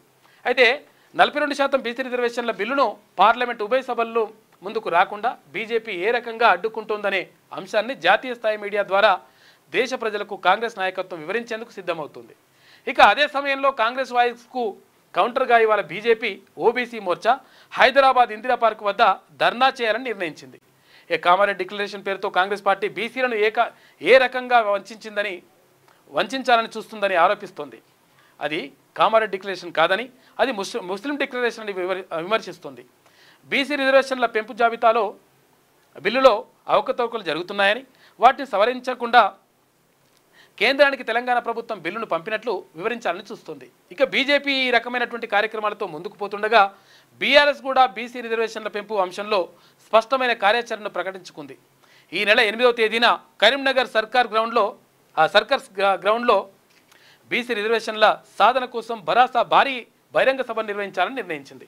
ఈ బహిరంగ సభ ఏర్పాటుకు సంబంధించి కేసీఆర్, కేటీఆర్ ఇప్పటికే ముఖ్య నాయకులకు పలు సూచనలు చేసిరట. ఈ సభ తర్వాత బీఆర్ఎస్ కీలక నాయకులతో వెళ్లి రాష్ట్రపతి ద్రౌపది ముర్మును కలిసి పరిస్థితులను వివరించాలని ఆ పార్టీ నాయకత్వం భావిస్తోంది. అయితే ఈ 3 పార్టీలు బీసీల రిజర్వేషన్లు, వారి స్వావలంబన కోసం ఏదో చేస్తున్నట్లు కర్రెంగిస్తున్నప్పటికీ ఈ కార్యక్రమాలను లీడ్ చేస్తుంది మాత్రం ఆయా పార్టీల అగ్రవర్ణ నాయకత్వమే అనే కావడం బాధాకరం. అయితే కాంగ్రెస్ తరఫున హస్తిన ప్రోగ్రామ్స్ ముఖ్యమంత్రి రేవంత్ రెడ్డి లీడ్ చేస్తుండగా ఇందిరా పార్క్ ధర్నా కార్యక్రమాలు బీజేపీ అధ్యక్షుడు రామచంద్రరావు, కేంద్ర మంత్రి కిషన్ రెడ్డి కనసన్నలోనే జరుగుతున్నాయి. ఇక బీఆర్ఎస్ ప్రత్యేకంగా చెప్పాల్సిన పని లేదు. కరీంనగర్ బీసీ రణబేరి సభా కార్యక్రమాన్ని పూర్తిగా కేటీఆర్ఏ మొత్తం కూడా భుజస్కంధాలపైన వేసుకొని తీసుకుపోతుండట. ఇది నడుస్తుంది లెక్క పిలుపు. మొత్తం మీద బీసీలకు సంబంధించి మాట్లాడకుంటే ఎట్టి పరిస్థితుల్లో పుట్టగతులు ఉండవు అనేటువంటి పరిస్థితి కాడికి వచ్చేసింది. దాంతో అనివార్యమైనటువంటి పరిస్థితుల్లో బీసీల కోసం మాట్లాడకుండా తప్పడం లేదనేటువంటి పరిస్థితులు కనిపిస్తున్నట్టుగా అర్థమవుతా ఉంది. ఇక నేషనల్ ఫిల్మ్ అవార్డ్స్ రండి. కానీ నీటికి సంబంధించిన పేరెంట్స్ అందరూ కూడా వచ్చిండ్రు. గవర్నమెంట్ మస్ట్గా జీవో నెంబర్ 33ని ఇంప్లిమెంట్ చేయాలని చెప్పేసి వీళ్ళు డిమాండ్ చేస్తూ ఉన్నారు. అంటే ఇక్కడ ఎంబీబీఎస్కి సంబంధించి ఇప్పుడు మెడిసిన్ సీట్లకు సంబంధించి ఎంబీబీఎస్కి సంబంధించి చాలామంది విద్యార్థులు అంటే బాగా కష్టపడి, అంటే చిన్నప్పటి నుంచి కష్టపడి బాగా చదివించి రకరకాలుగా వాళ్ళకు కోచింగులు కార్ఖానా అంతా చేస్తే లాస్ట్కి వస్తే స్థానికులకే, తెలంగాణ విద్యార్థులు ఎవరైతే ఉంటారో వాళ్ళని అనర్హులుగా చేస్తూ ఉన్నారు. దీంతో వాళ్ళకి రిజర్వేషన్ దక్కడం లేదు. వాళ్ళు స్థానికులు కాకుండా పోతా ఉన్నారని చెప్పేసి వీళ్ళు వచ్చిండ్రు. జీవో నెంబర్ 33 ఇంప్లిమెంట్ చేస్తే బాగుంటుంది. ఇంప్లిమెంట్ చేయమని అడుగుతున్నారు. అసలు జీవో నెంబర్ 33లో ఏముంది ఏందనేది నేను చెప్తాను. 50 సంవత్సరాల నుండి మన రాష్ట్రంలో అడ్మిషన్ల కోసం కానీ ఉద్యోగాల కోసం 6 నుండి 12వ తరగతి వరకు కానీ ఇంటర్మీడియట్ వరకు ఏ 4 సంవత్సరాలు చదివినా కూడా లోకల్గా తీసుకుంటారు. సో దానివల్ల ఏమవుతుంది, మెడికల్ అనేది చాలా హై కాస్ట్లీ ఎడ్యుకేషను, పేరెంట్స్కి అది ఒక డ్రీమ్. కాబట్టి అది ఏం జరిగిందని అంటే 6 నుండి 12 వరకు 4 సంవత్సరాలు అనేసరికి ఇక్కడ ఒక్క క్లాస్ కూడా చదవని ఆంధ్ర వాళ్ళు 6th to 9th ఏదో దొంగ స్కూల్కి వెళ్ళి సర్టిఫికేట్ తీసుకొచ్చుకొని బోనోఫైడ్ తెచ్చుకొని అడ్మిషన్ వేస్తున్నారు. గత ప్రీవియస్ ఒక 4 years నుండి ఏదో ఒక క్లర్క్, తెలివి కల క్లర్క్ 6th to 9th చదివి 10th ఇంటర్మీడియట్ కోసం ఎందుకు పోతాడు వీడు ఆంధ్ర? 9th చదువుకున్నాడు, చిన్నప్పుడు చదివినోడు 10th చదువుతాడు అని గుర్తుపట్టి పోలీస్ కేసు పెట్టి ఎవ్రీ ఇయర్ 10 మంది దొరుకుతారు. సో ప్రభుత్వం దీన్ని గుర్తించి ఇది దొంగ సర్టిఫికేట్లు మనం ఎట్లా అరికట్టాలి, దొరికిన వాళ్ళు ఇంతమంది, దొరికిన వాళ్ళు ఎంతమంది ఉన్నారో తెలియదు. అసలు ఆంధ్ర వాళ్ళకు ఒక లూప్ హోల్ దొరికితే దాన్ని ఎట్లా వాడుకుంటారో మనకు తెలుసు. సో కాబట్టి 33 జీవోని తీసుకొచ్చింది లాస్ట్ ఇయర్. దాది ఏంటి అని అంటే 9th, 10th inter first year second year ఇక్కడ చదవాలి. 10th మేమోను ఇంటర్ను ఎవరు ఫ్రాడ్ చేయలేరు. దాంతో స్థానికత తెలిసిపోతుంది. నిజమైన తెలంగాణ విద్యార్థులకు అప్పుడు అన్యాయం జరుగుతుంది.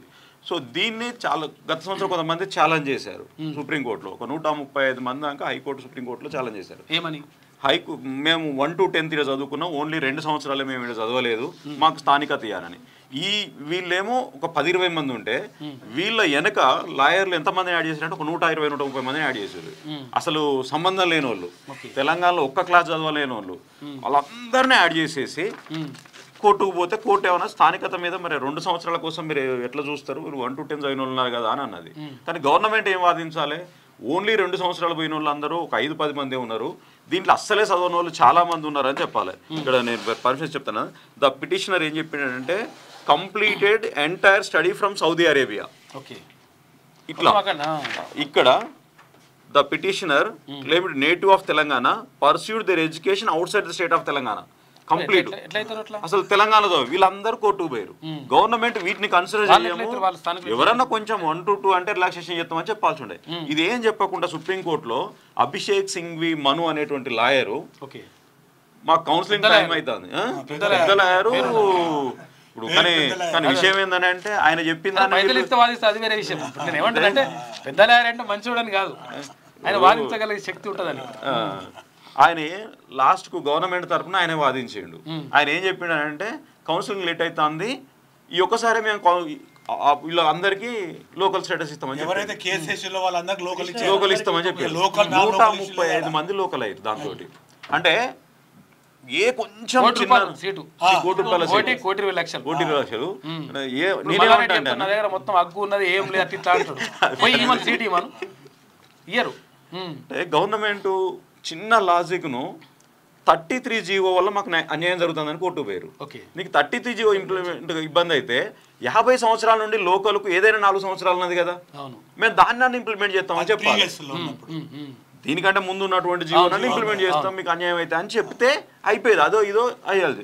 అదే కొంతమందికి అంటే యాక్చువల్ గా అంటే ఇప్పుడు కొంతమందికి ఆ విషయంలో కూడా అన్యాయం జరుగుతుంది వాస్తవం. మీరు అన్నది అంటే మీరు అన్న దాంతో పాటు వాళ్ళ దాంట్లో కూడా కొంతమంది ఉన్నారు. కారణం నేను చెప్తా. విషయం ఏంటంటే యాక్చువల్ గా 10th క్లాస్ వరకు ఇక్కడనే చదువుకుంటారు. యాక్చువల్గా లాస్ట్ 4 years అంటారు, ఇక్కడనే చదువుకుంటారు. అయితే ఏమైందంటే ఈ నీట్ కోచింగ్ అని చెప్పేసి రాజస్థాన్లో అదే కదా, ఆ కోటాల కోచింగ్ కోసం అని చెప్పేసి ఏం చేస్తున్నారు, రాష్ట్ర 2 సంవత్సరాలు ఇంటర్మీడియట్ ఉంటుందిగా ఆడనే చదివిపించేసి ఆడనే కోచింగ్ ఇస్తున్నారు. దాంతో మేము లోకల్ గా కాకుండా పోతున్నాం అనేటువంటిది కూడా ఆరోపణ. అయితే అటువంటి వాళ్ళకి రిలాక్సేషన్ ఇవ్వచ్చు. ఆ విషయంలో అయితే వాస్తవం ఏంటంటే అన్న నీట్ కోసం ఏం జరుగుతుందని అంటే నీటు ఫస్ట్ ఇంటర్మీడియట్ ఆ విషయంలో అంటున్నాను నేను మాక్సిమం ఒక 5 to 6 మెంబర్స్ మొత్తం తెలంగాణలో వస్తే మిగతా అందరూ నీట్ వరకు ఇంటర్మీడియట్ వరకు ఇక్కడ చదువుతున్నారు. లాంగ్ టర్మ్ కు రాజస్థాన్ పోతున్నారు 1 year కోసం. అంటే అది ఇష్యూ కాదు.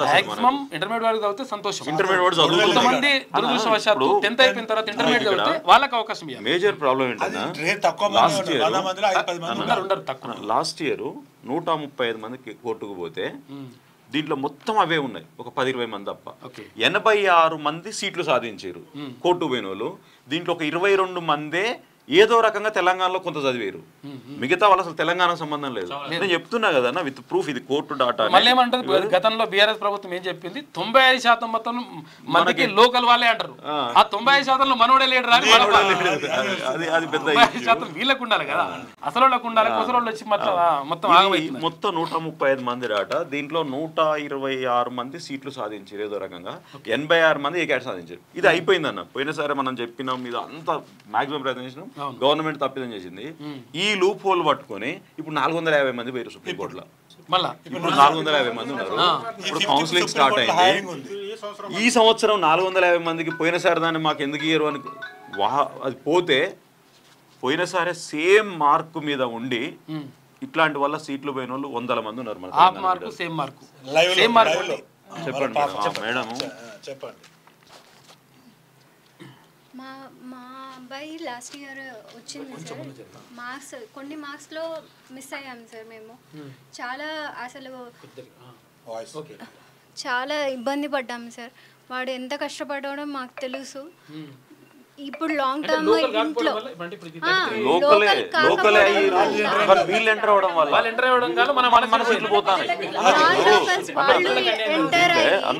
మాది మిస్ అయ్యాయి సార్. ఇప్పుడు వాళ్ళు ఎంటర్ అవి మాకు మిస్ అయ్యాయి సార్. ఇప్పుడు మళ్ళీ 450 మెంబర్స్ అంటే మేము ఇంకా ఉంటామో లేదో కూడా మాకు తెలియదు సార్.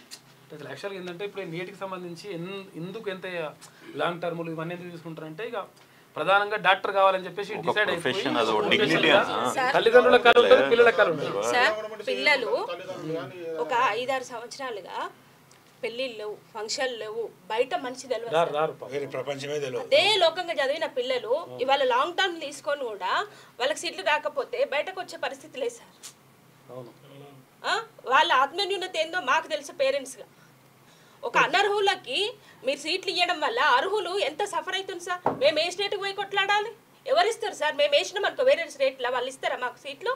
ఇప్పుడు అట్లే అంతేందుకు ఇప్పుడు ఏంది ఇప్పుడు ఈ స్పోర్ట్స్ సంబంధించి సార్ పిటిషన్ బేస్ మీద సీట్లు ఇచ్చి స్టేట్ ఎక్కడన్నా ఉందా సార్? అయితే విషయం ఏం చేస్తారు, స్టేట్ తీసుకొచ్చిన జీవోని స్టేట్ గవర్నమెంట్ ఇంప్లిమెంట్ చేయకపోతే అమలు చేస్తలేదు, అదే ప్రాబ్లం. పిల్ల ఇప్పుడు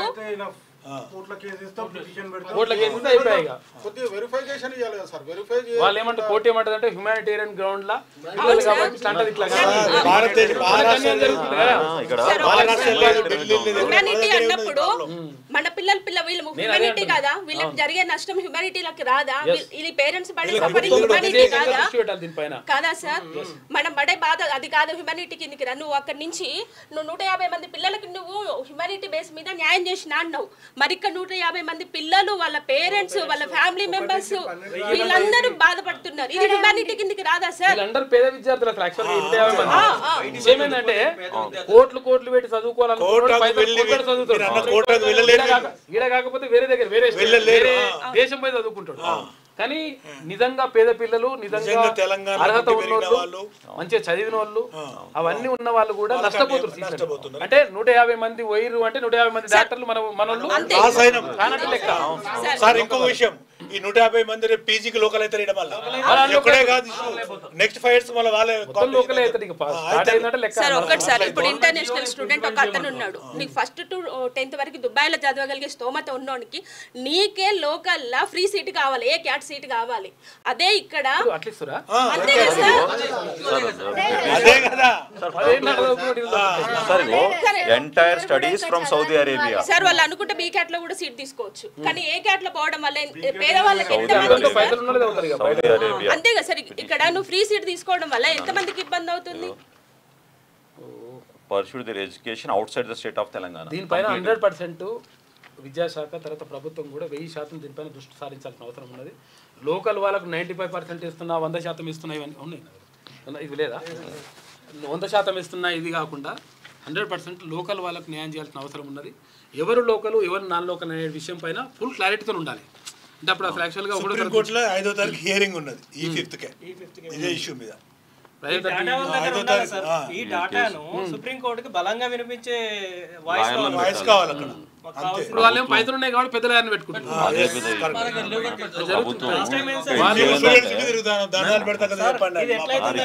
పంది చేస్తారు, పంది నంది చేస్తారు. ఇంకొకటి ఏంటంటే ఇప్పుడు ఇంటర్మీడియట్ కోటాలో చదివాడు, ఆంధ్రాలో చదివాడు.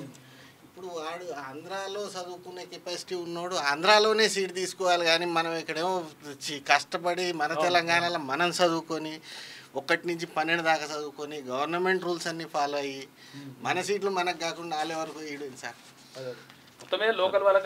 దేశంలో ప్రతి రాష్ట్రానికి లోకల్ స్టేటస్ ఉంది సార్. మహారాష్ట్రలో 1 to 12 చదివితేనే లోకల్, కర్ణాటకలో అట్లే ఉంది, తమిళనాడులో అట్లే ఉంది. ఈవెన్ దో మన పక్క రాష్ట్రం ఏపీలో 6th to 12th పక్కా చదివితేనే లోకల్, లేకపోతే లేదు. మనం తీసుకుంటే అయిపోతుంది కదా. మనం 4 సంవత్సరాలకే ఇప్పుడు వాళ్ళు అక్కడ లోకల్ అవుతారు, ఇక్కడ లోకల్ అవుతారు. అక్కడ లోకల్ ఇక్కడ లోకల్ అవుతారు. ఏదో దరిద్రం ఏంటంటే సార్ రిజల్ట్ వచ్చేదాకా ఎవరికి ఎందుకంటే సార్ తెలంగాణలో లో కట్ ఆఫ్ ఉంటది. ఎందుకంటే చాలా ఎక్కువ ఉన్నాయి, ముబ్బడిగా వచ్చి పడుతున్నారు.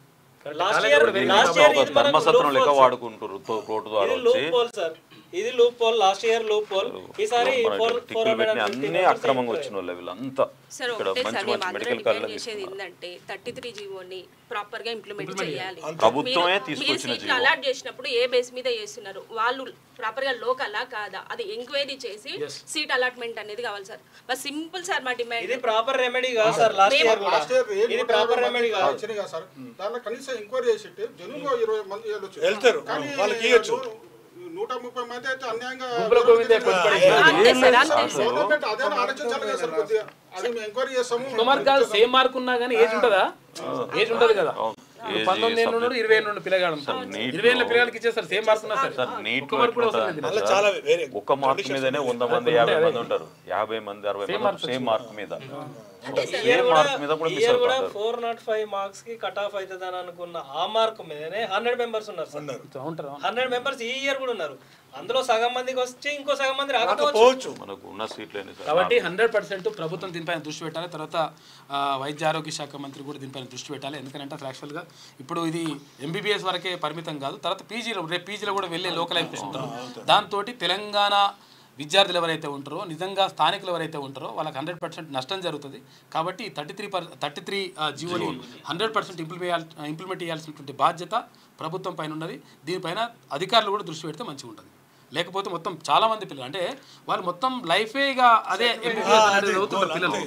అటువంటి దానికి ఇట్లా అన్యాయం చేస్తే మాత్రం ఎట్టి పరిస్థితులు కరెక్ట్ కాదు. మన దగ్గర ఉన్నటువంటి మెరిట్ స్టూడెంట్స్ ఉన్నారు, కానీ వాళ్ళు వేరే వాళ్ళు ఇక్కడ నాన్ లోకల్ వాళ్ళు లోకల్ ఇక్కడ రావడం వల్ల నష్టపోతుండ్రు. కాబట్టి 100% దీనిపైన ప్రభుత్వం దృష్టి పెట్టాలి.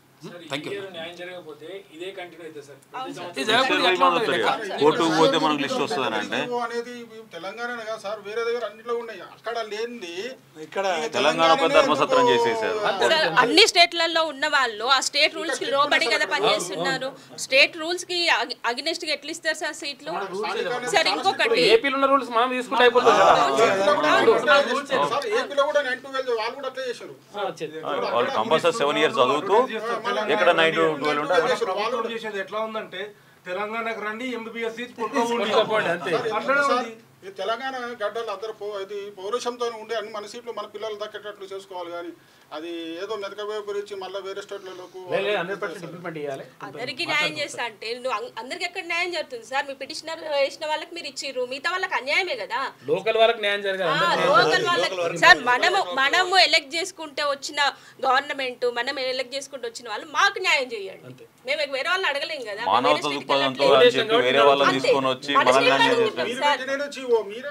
నిపుణుల కమిటీ చేసింది గవర్నమెంటే జీవో పట్టుకొచ్చింది. మీకే శుద్ధులు లేకుండా అమలు చేయకుండా ఎంతవరకు కరెక్ట్? ఇంకా చేస్తారు మాట్లాడుతుంది ఒకసారి మంత్రితో కూడా మాట్లాడుతారు. క్యూ న్యూస్కి ధన్యవాదాలు. సో తప్పకుండా ఈ న్యూస్ ప్రజల్లోకి వెళ్ళి తప్పకుండా క్యూ న్యూస్ ద్వారా మాకు న్యాయం జరుగుద్దని పేరెంట్స్గా గత వారం రోజుల నుండి ఆడ కేఎన్ఆర్యుహెచ్ఎస్ని కలిసినాం, మంత్రులను కలిసినాం. మాకు ఎవ్వరు మాకు దీనికి న్యాయం చేస్తారంటే వాళ్ళందరినీ కూడా కలుస్తున్నాం. సో తప్పకుండా మంత్రులు, ప్రభుత్వం గత సంవత్సరం మీరు చేసినటువంటి చిన్న పొరపాటు, కనీసం ఒక సర్టిఫికేట్ చూడకుండా మీరు ఇచ్చినటువంటి దానివల్ల మానవతా దృక్పథం అన్న మీరు ఆంధ్ర వాళ్ళు చేసిన మానవతా దృక్పథం వల్ల తెలంగాణ బిడ్డలకు మానవత్వం లేకుండా చేసి మమ్మల్ని అందరినీ నిండా ముంచిరు. పోయినా సరే ఈసారి అట్లా కాకుండా ప్రభుత్వం నిర్ణయం తీసుకోవాలని క్యూ న్యూస్ ద్వారా వేడుకుంటున్నాం. Thank you. దయచేసి పోయిన సంవత్సరం చేసే తప్పు మళ్ళీ ఈ సంవత్సరం కూడా జరగకుండా లోకల్ వాళ్ళకి రావాలని చూడాలని గవర్నమెంట్ అడుగుతున్నాం. ఇది ఈ నీట్ విద్యార్థుల తల్లిదండ్రుల బాధలు. కాబట్టి ప్రభుత్వం దీనిపైన దృష్టి పెడితే మంచిగా ఉంటుంది.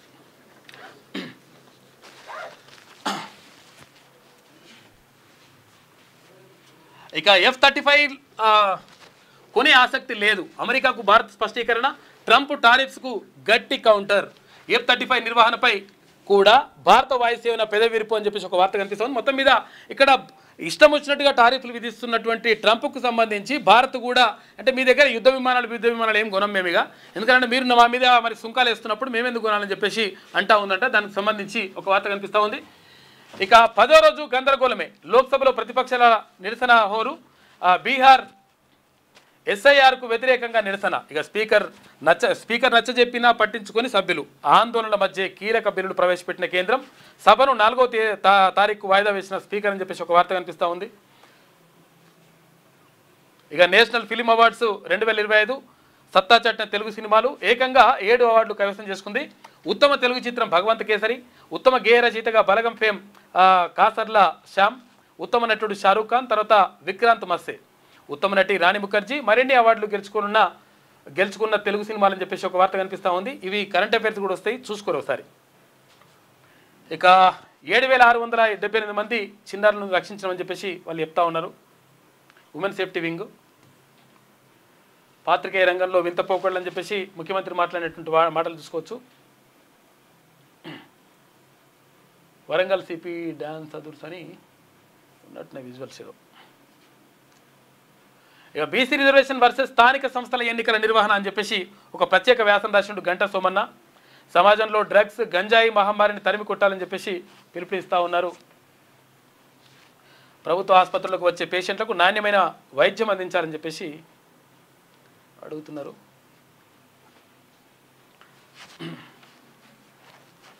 ఇక నేటి మాట చూసుకుంటే, అమ్మ కొట్టిందని, నాన్న తిట్టిండని, స్నేహితుడు బాధ పెట్టిండని, ప్రియురాలు మోసం చేసిందని, సమాజం నన్ను పట్టించుకుంటలేదని ఎన్నాళ్ళు నీకు నువ్వే మనసులో కుమిలిపోతావు.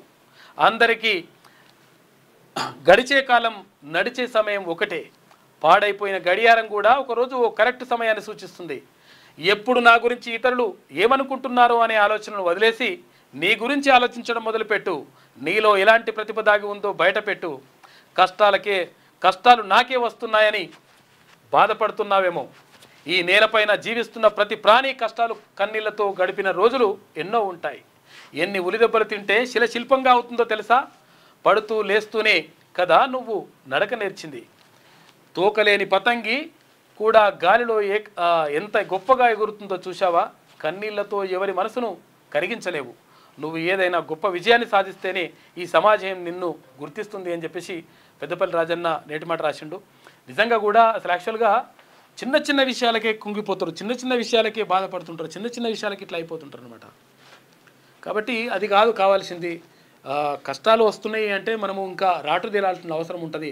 మనకు బాధలు వస్తున్నాయి అంటే ఆ బాధల్ని అధిగమించడానికి మనము మన దగ్గర శక్తి సామర్థ్యాలను కూడా పట్టుకోవాలి. అప్పుడు మాత్రమే విజయం సాధిస్తాం. అప్పుడు అందరి మనల్ని పొందుతామని చెప్పేసి పెద్దపల్లి రాసిన మంచి నేటి మాట రాసిండు. ఎందుకంటే చాలామంది నిరాశ నిస్పృహలతో ఉంటాడు. ఎప్పుడైనా కానీ అట్లా ఉండకూడదు. ఎందుకంటే ఎప్పుడైనా కానీ ఏది పాజిటివ్ ఆలోచనలతో ఉంటే మంచిగా జరుగుతుంది. కాబట్టి అటువంటి ఆలోచనలతో ఉండాలి, కష్టపడాలి. 100% సాధ్యమవుతుంది.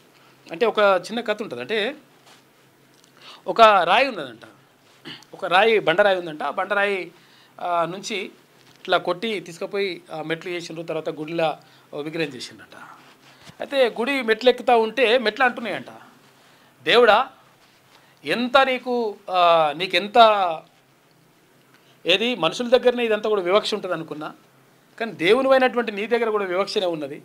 ఒకటే రాయి నుంచి నేను వచ్చినా నన్నేమో ఏది మెట్ల లెక్క తొక్కుతున్నారు, లోపల విగ్రహం పెట్టిండ్రు, అదే రాయి నుంచి వచ్చింది, అక్కడనేమో మొక్కుతున్నారు, నన్నేమో దొక్కుతున్నారు, పాలాభిషేకాలు, పువ్వులు, కథా కార్ఖానా, హారతులు ఇస్తున్నారు, రకరకాలుగా ఇట్లా చేస్తుందని చెప్పేసి మెట్టు అడిగిందంట. ఆ బండరాయి అడిగితే దేవుడిని అడుగుతుందంట, నీకు మొత్తం వివక్ష ఉన్నది, అసలు యాక్చువల్గా నువ్వు ఒకటే రాయి నుంచి వస్తే నన్ను ఎట్లా దొక్కుతారు, అక్కడ ఎందుకు మొక్కుతారు అని అడిగిందంట. అడిగితే అప్పుడు దేవుడు చెప్పిందంట, ఏంటంటే ఒక్క దెబ్బ కొట్టంగానే ఆ రాయిలో ఉన్నప్పుడు, ఆ రాయిగా ఉన్నప్పుడు ఒక్క దెబ్బ కొట్టంగానే నువ్వు పగిలిపోయినావు, కాబట్టి నువ్వు మెట్టుగా అయినావు, అందుకనే నిన్ను అందరూ తొక్కుతున్నారు. ఎన్ని దెబ్బలు కొట్టినా కానీ ఓర్చుకొని, ఉలి దెబ్బలకు ఓర్చుకొని, కష్టాలకు కన్నీళ్ళను దిగమింగుకొని అట్లనే నిలిచి ఉంది, అది విగ్రహంగా తయారైంది, అందుకనే లోపల మొక్కబడుతుంది. అంటే కష్టాలు కన్నీళ్ళు అన్నిటినీ నిలదొక్కుకోగలిగితే, వీటన్నిటినీ ఎదుర్కోగలిగితే 100% రాటు తేలి ప్రజలందరి చేత మన్ననలు పొందుతాం, ప్రజలందరి చేత మొత్తం కూడా మొక్కబడతాం, వాళ్ళ చేత ఆరాధించబడతాం, వాళ్ళ చేత జేజేలు కొట్టించుకోబడతాం. కాబట్టి ఇవన్నీ కష్టాలకు ఎదురు నిలిచినప్పుడు మాత్రమే ఇదంతా కూడా సాధ్యమవుతుంది అని చెప్పేసి దేవుడు చెప్పిండంట. కరెక్టే కదా. ఒక్క దెబ్బ కొట్టంగానే, అంటే చిన్న కష్టాలు వచ్చినప్పుడే మొత్తం కష్టం వచ్చేసింది, నా పని అయిపోయింది అట్లా అనుకుంటారు కొంతమంది.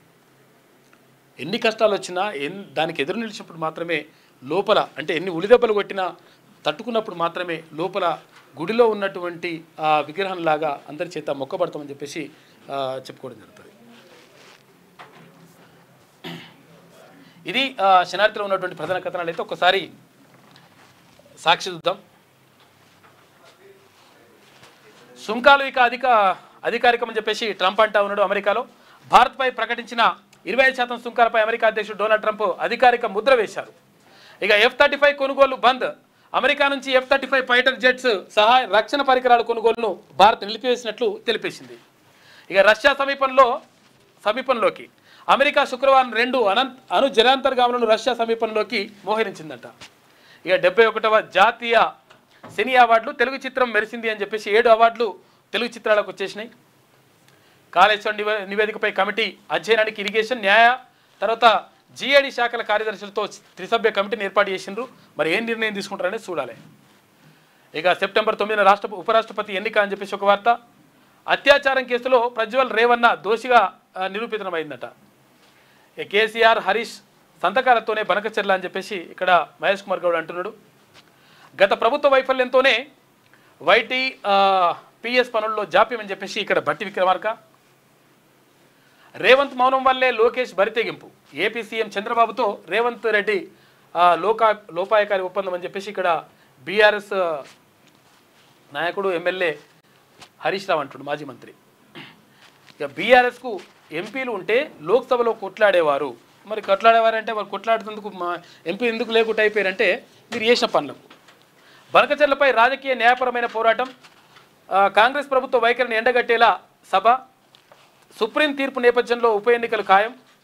ఇక కాంగ్రెస్ బీజేపీ ఎంపీల చేతగానితనంతో తెలంగాణకు అన్యాయం అని చెప్పేసి ముఖ్య నేతలతో కొనసాగుతున్న కేసీఆర్ భేటీ ఇప్పుడు మాట్లాడుతున్న ఆయన కూడా. మరి ఏది బీసీలకు సంబంధించి మరి 8వ తారీఖు నాడు సభ పెడుతున్నారు, మంచిగానే ఉన్నది. కానీ ఎటువంటి నిర్ణయం తీసుకుంటారు, మరి కేసీఆర్ వస్తారా మాట్లాడతారా అని మరి చూడాలి. ఒకవేళ కేసీఆర్ వచ్చి మాట్లాడితే పిలిస్తే నేను కూడా వస్తానని చెప్పేసి తీర్మాన్ మల్లన్న అంటా ఉన్నాడు ఎమ్మెల్సీ. మరి సభకు పిలుస్తారు, పిలువండి చూద్దాం. ఇక పార్లమెంట్లో ఆగని రగడ, ఓటర్ల జాబితా ప్రత్యేక సవరణపై వెంటనే చర్చించాలని విపక్షాల పట్టు, ఉభయ సభలు సోమవారానికి వాయిదా పడ్డాయి. ఇక ఓట్ల చౌర్యంపై అణుబాంబు లాంటి సాక్ష్యం ఉంది, అక్రమాలకు పాల్పడుతున్న అధికారులు శిక్ష అనుభవించాల్సిందని చెప్పేసి కాంగ్రెస్ అగ్రనేత రాహుల్ గాంధీ స్పష్టీకరణ. గొర్రెల స్కామ్లో 1000 కోట్ల పైన ఉందట లెక్క. కష్టం మీది, అధికారం మాది, కమ్యూనిస్టుల సహకారం వల్లే మేము అధికారంలోకి వచ్చాం, మరోసారి మేము గెలిచేందుకు సహకారం అందించాలని చెప్పేసి రేవంత్ రెడ్డి నిన్న మాట్లాడినట్టుగా ఒక వార్త కనిపిస్తోంది. ఇది సాక్షిలో ఉన్నటువంటి ప్రధాన కథనాలు. అయితే ఒకసారి నమస్తే తెలంగాణ ఏమంటుందో చూద్దాం. ఢిల్లీ టూరు అర్ధనూరు, ఏడాదిన్నరలోనే 50 సార్లు ఢిల్లీకి రేవంత్. తాజాగా 2 రోజుల పర్యటన కోసం సీఎం. అధిష్టానం చుట్టూ చక్కర్లలో రికార్డు, 10 రోజుల టూర్పై రాజకీయ వర్గాల్లో చర్చ అని చెప్పేసి దీని మీదనే పడ్డది మొత్తం. పోతే ఢిల్లీ పోతే తప్పేమున్నది. ఆ జర్నలిస్టుల చెంప పలగొట్టాలనిపిస్తుంది. పత్రికా సమావేశాలు పెడితే ఎవరు పడితే వాడు వస్తున్నాడు. 3 గంటల ముందే వచ్చి మొదటి వరుసలో కూర్చుంటుండు. తాత ముత్తాతల నుంచి తమ ఇంటి పేరు అదే అన్నట్టుగా జర్నలిస్ట్ ఎల్లయ్య, జర్నలిస్ట్ పుల్లయ్య అని పేరు పెట్టుకుంటున్నారు. సోషల్ మీడియా జర్నలిస్టులకు పుట్టగోస్తే అక్షరం ముక్క రాదు అని చెప్పేసి అందరికి కాదే అన్నా కానీ బాగా నమ్మిస్తేనే ఎవరినైనా మోసం చేయగలం సీఎం రేవంత్ రెడ్డి వ్యాఖ్యలు అని చెప్పేసి నిన్న వ్యాఖ్యలల్లో అవి తీసుకొని చేసింది. పీబీ లింక్ చేపడితే పోలవరం మడతేనంట. ఇచ్చిన అనుమతులు చెల్లవని చెప్పేసి కేఆర్ఎంబీ చెప్తా ఉన్నది. బనకచెర్లపై సిడబ్ల్యూసీకి కృష్ణ యాజమాన్య బోర్డు కీలక లేఖ రాసింది. బనకచెర్ల గట్టి పారేస్తామంటే ఊరుకుంటామా, అడ్డుకొని తీరుతామని చెప్పేసి. మరి అప్పుడు ఏం చేసినవే? 10 ఏళ్ళు నువ్వే దానిమంటారు, చాలా సంవత్సరాలు నువ్వే భారీ నీటిపారుదల శాఖ మంత్రిగా ఉంటివి కానీ హరీష్ అన్న. కాంగ్రెస్ మౌనమే ఏపీ నేతల ధైర్యం అని చెప్పేసి లోకేష్ ఓ అజ్ఞాని, హరీష్ స్ట్రాంగ్ వార్నింగ్ ఇచ్చేటట. కాళేశ్వరంపై మళ్ళీ ఓ కమిటీ అని చెప్పేసి ఒక వార్త. కళ్ళు నిషేధానికి కుట్ర, ఆదాయం కోసం కాంగ్రెస్ సర్కార్ అడ్డదారులు, ముందస్తు ఎక్సైజ్ పాలసీపై అనుమానాలు, ఊరూరా మద్యం దుకాణాలు తెరిచే ప్రన్నాగమంట. కల్తీ కళ్ళు ఉదంతాలు వెనక లిక్కర్ మాఫియా ఉందని చెప్పేసి మాజీ మంత్రి శ్రీనివాస్ గౌడ్ ధ్వజమెత్తిండు. గీత వృత్తిపై కత్తిగట్టిన సర్కార్ అని చెప్పేసి స్వామిగౌడ్ అంటున్నాడు. ఇక వైటీపీపీ స్టేజ్ 1 జాతికి అంకితం అని చెప్పేసి ఒక వార్త. నేవీ రాడార్ పనులు ఆపండి, 2021లో ఇచ్చిన స్టేటస్కు కొనసాగించండి అని చెప్పేసి చెప్తా ఉన్నారంట. రష్యా అమెరికా డెడ్ లాక్, రష్యాకు సమీపంలో 2 అణు జలాంతర్గాములు పెట్టాలని చూస్తుందంట అమెరికా. ఇక మోడీ ఎందుకు కామెడీ కమూషి అని చెప్పేసి వృద్ధి రేటుకు ఊచకోత, గురుకుల సంక్షోభం, సర్కార్ నిర్లక్ష్యంతో కలుషిత ఆహార ఘటనలు, సకాలంలో పూర్తిగాని టెండర్ల ప్రక్రియ, ఈఎండి చెల్లింపు, బిల్లులు పెండింగు, హాస్టల్ క్యాటరింగ్ కాంట్రాక్టర్ల ఇష్టారాజ్యం అని చెప్పేసి అప్పటి నుంచి నడుస్తుంది, మీరున్నప్పటి నుంచి నడుస్తుంది ఇదంతా కథ. ఇట్లా రాసుకొచ్చింది. మొత్తం మీద ఇక్కడ జర్నలిస్టులకు సంబంధించి 100% మంచి చేయాల్సినటువంటి బాధ్యత ప్రభుత్వం పైన ఉన్నది.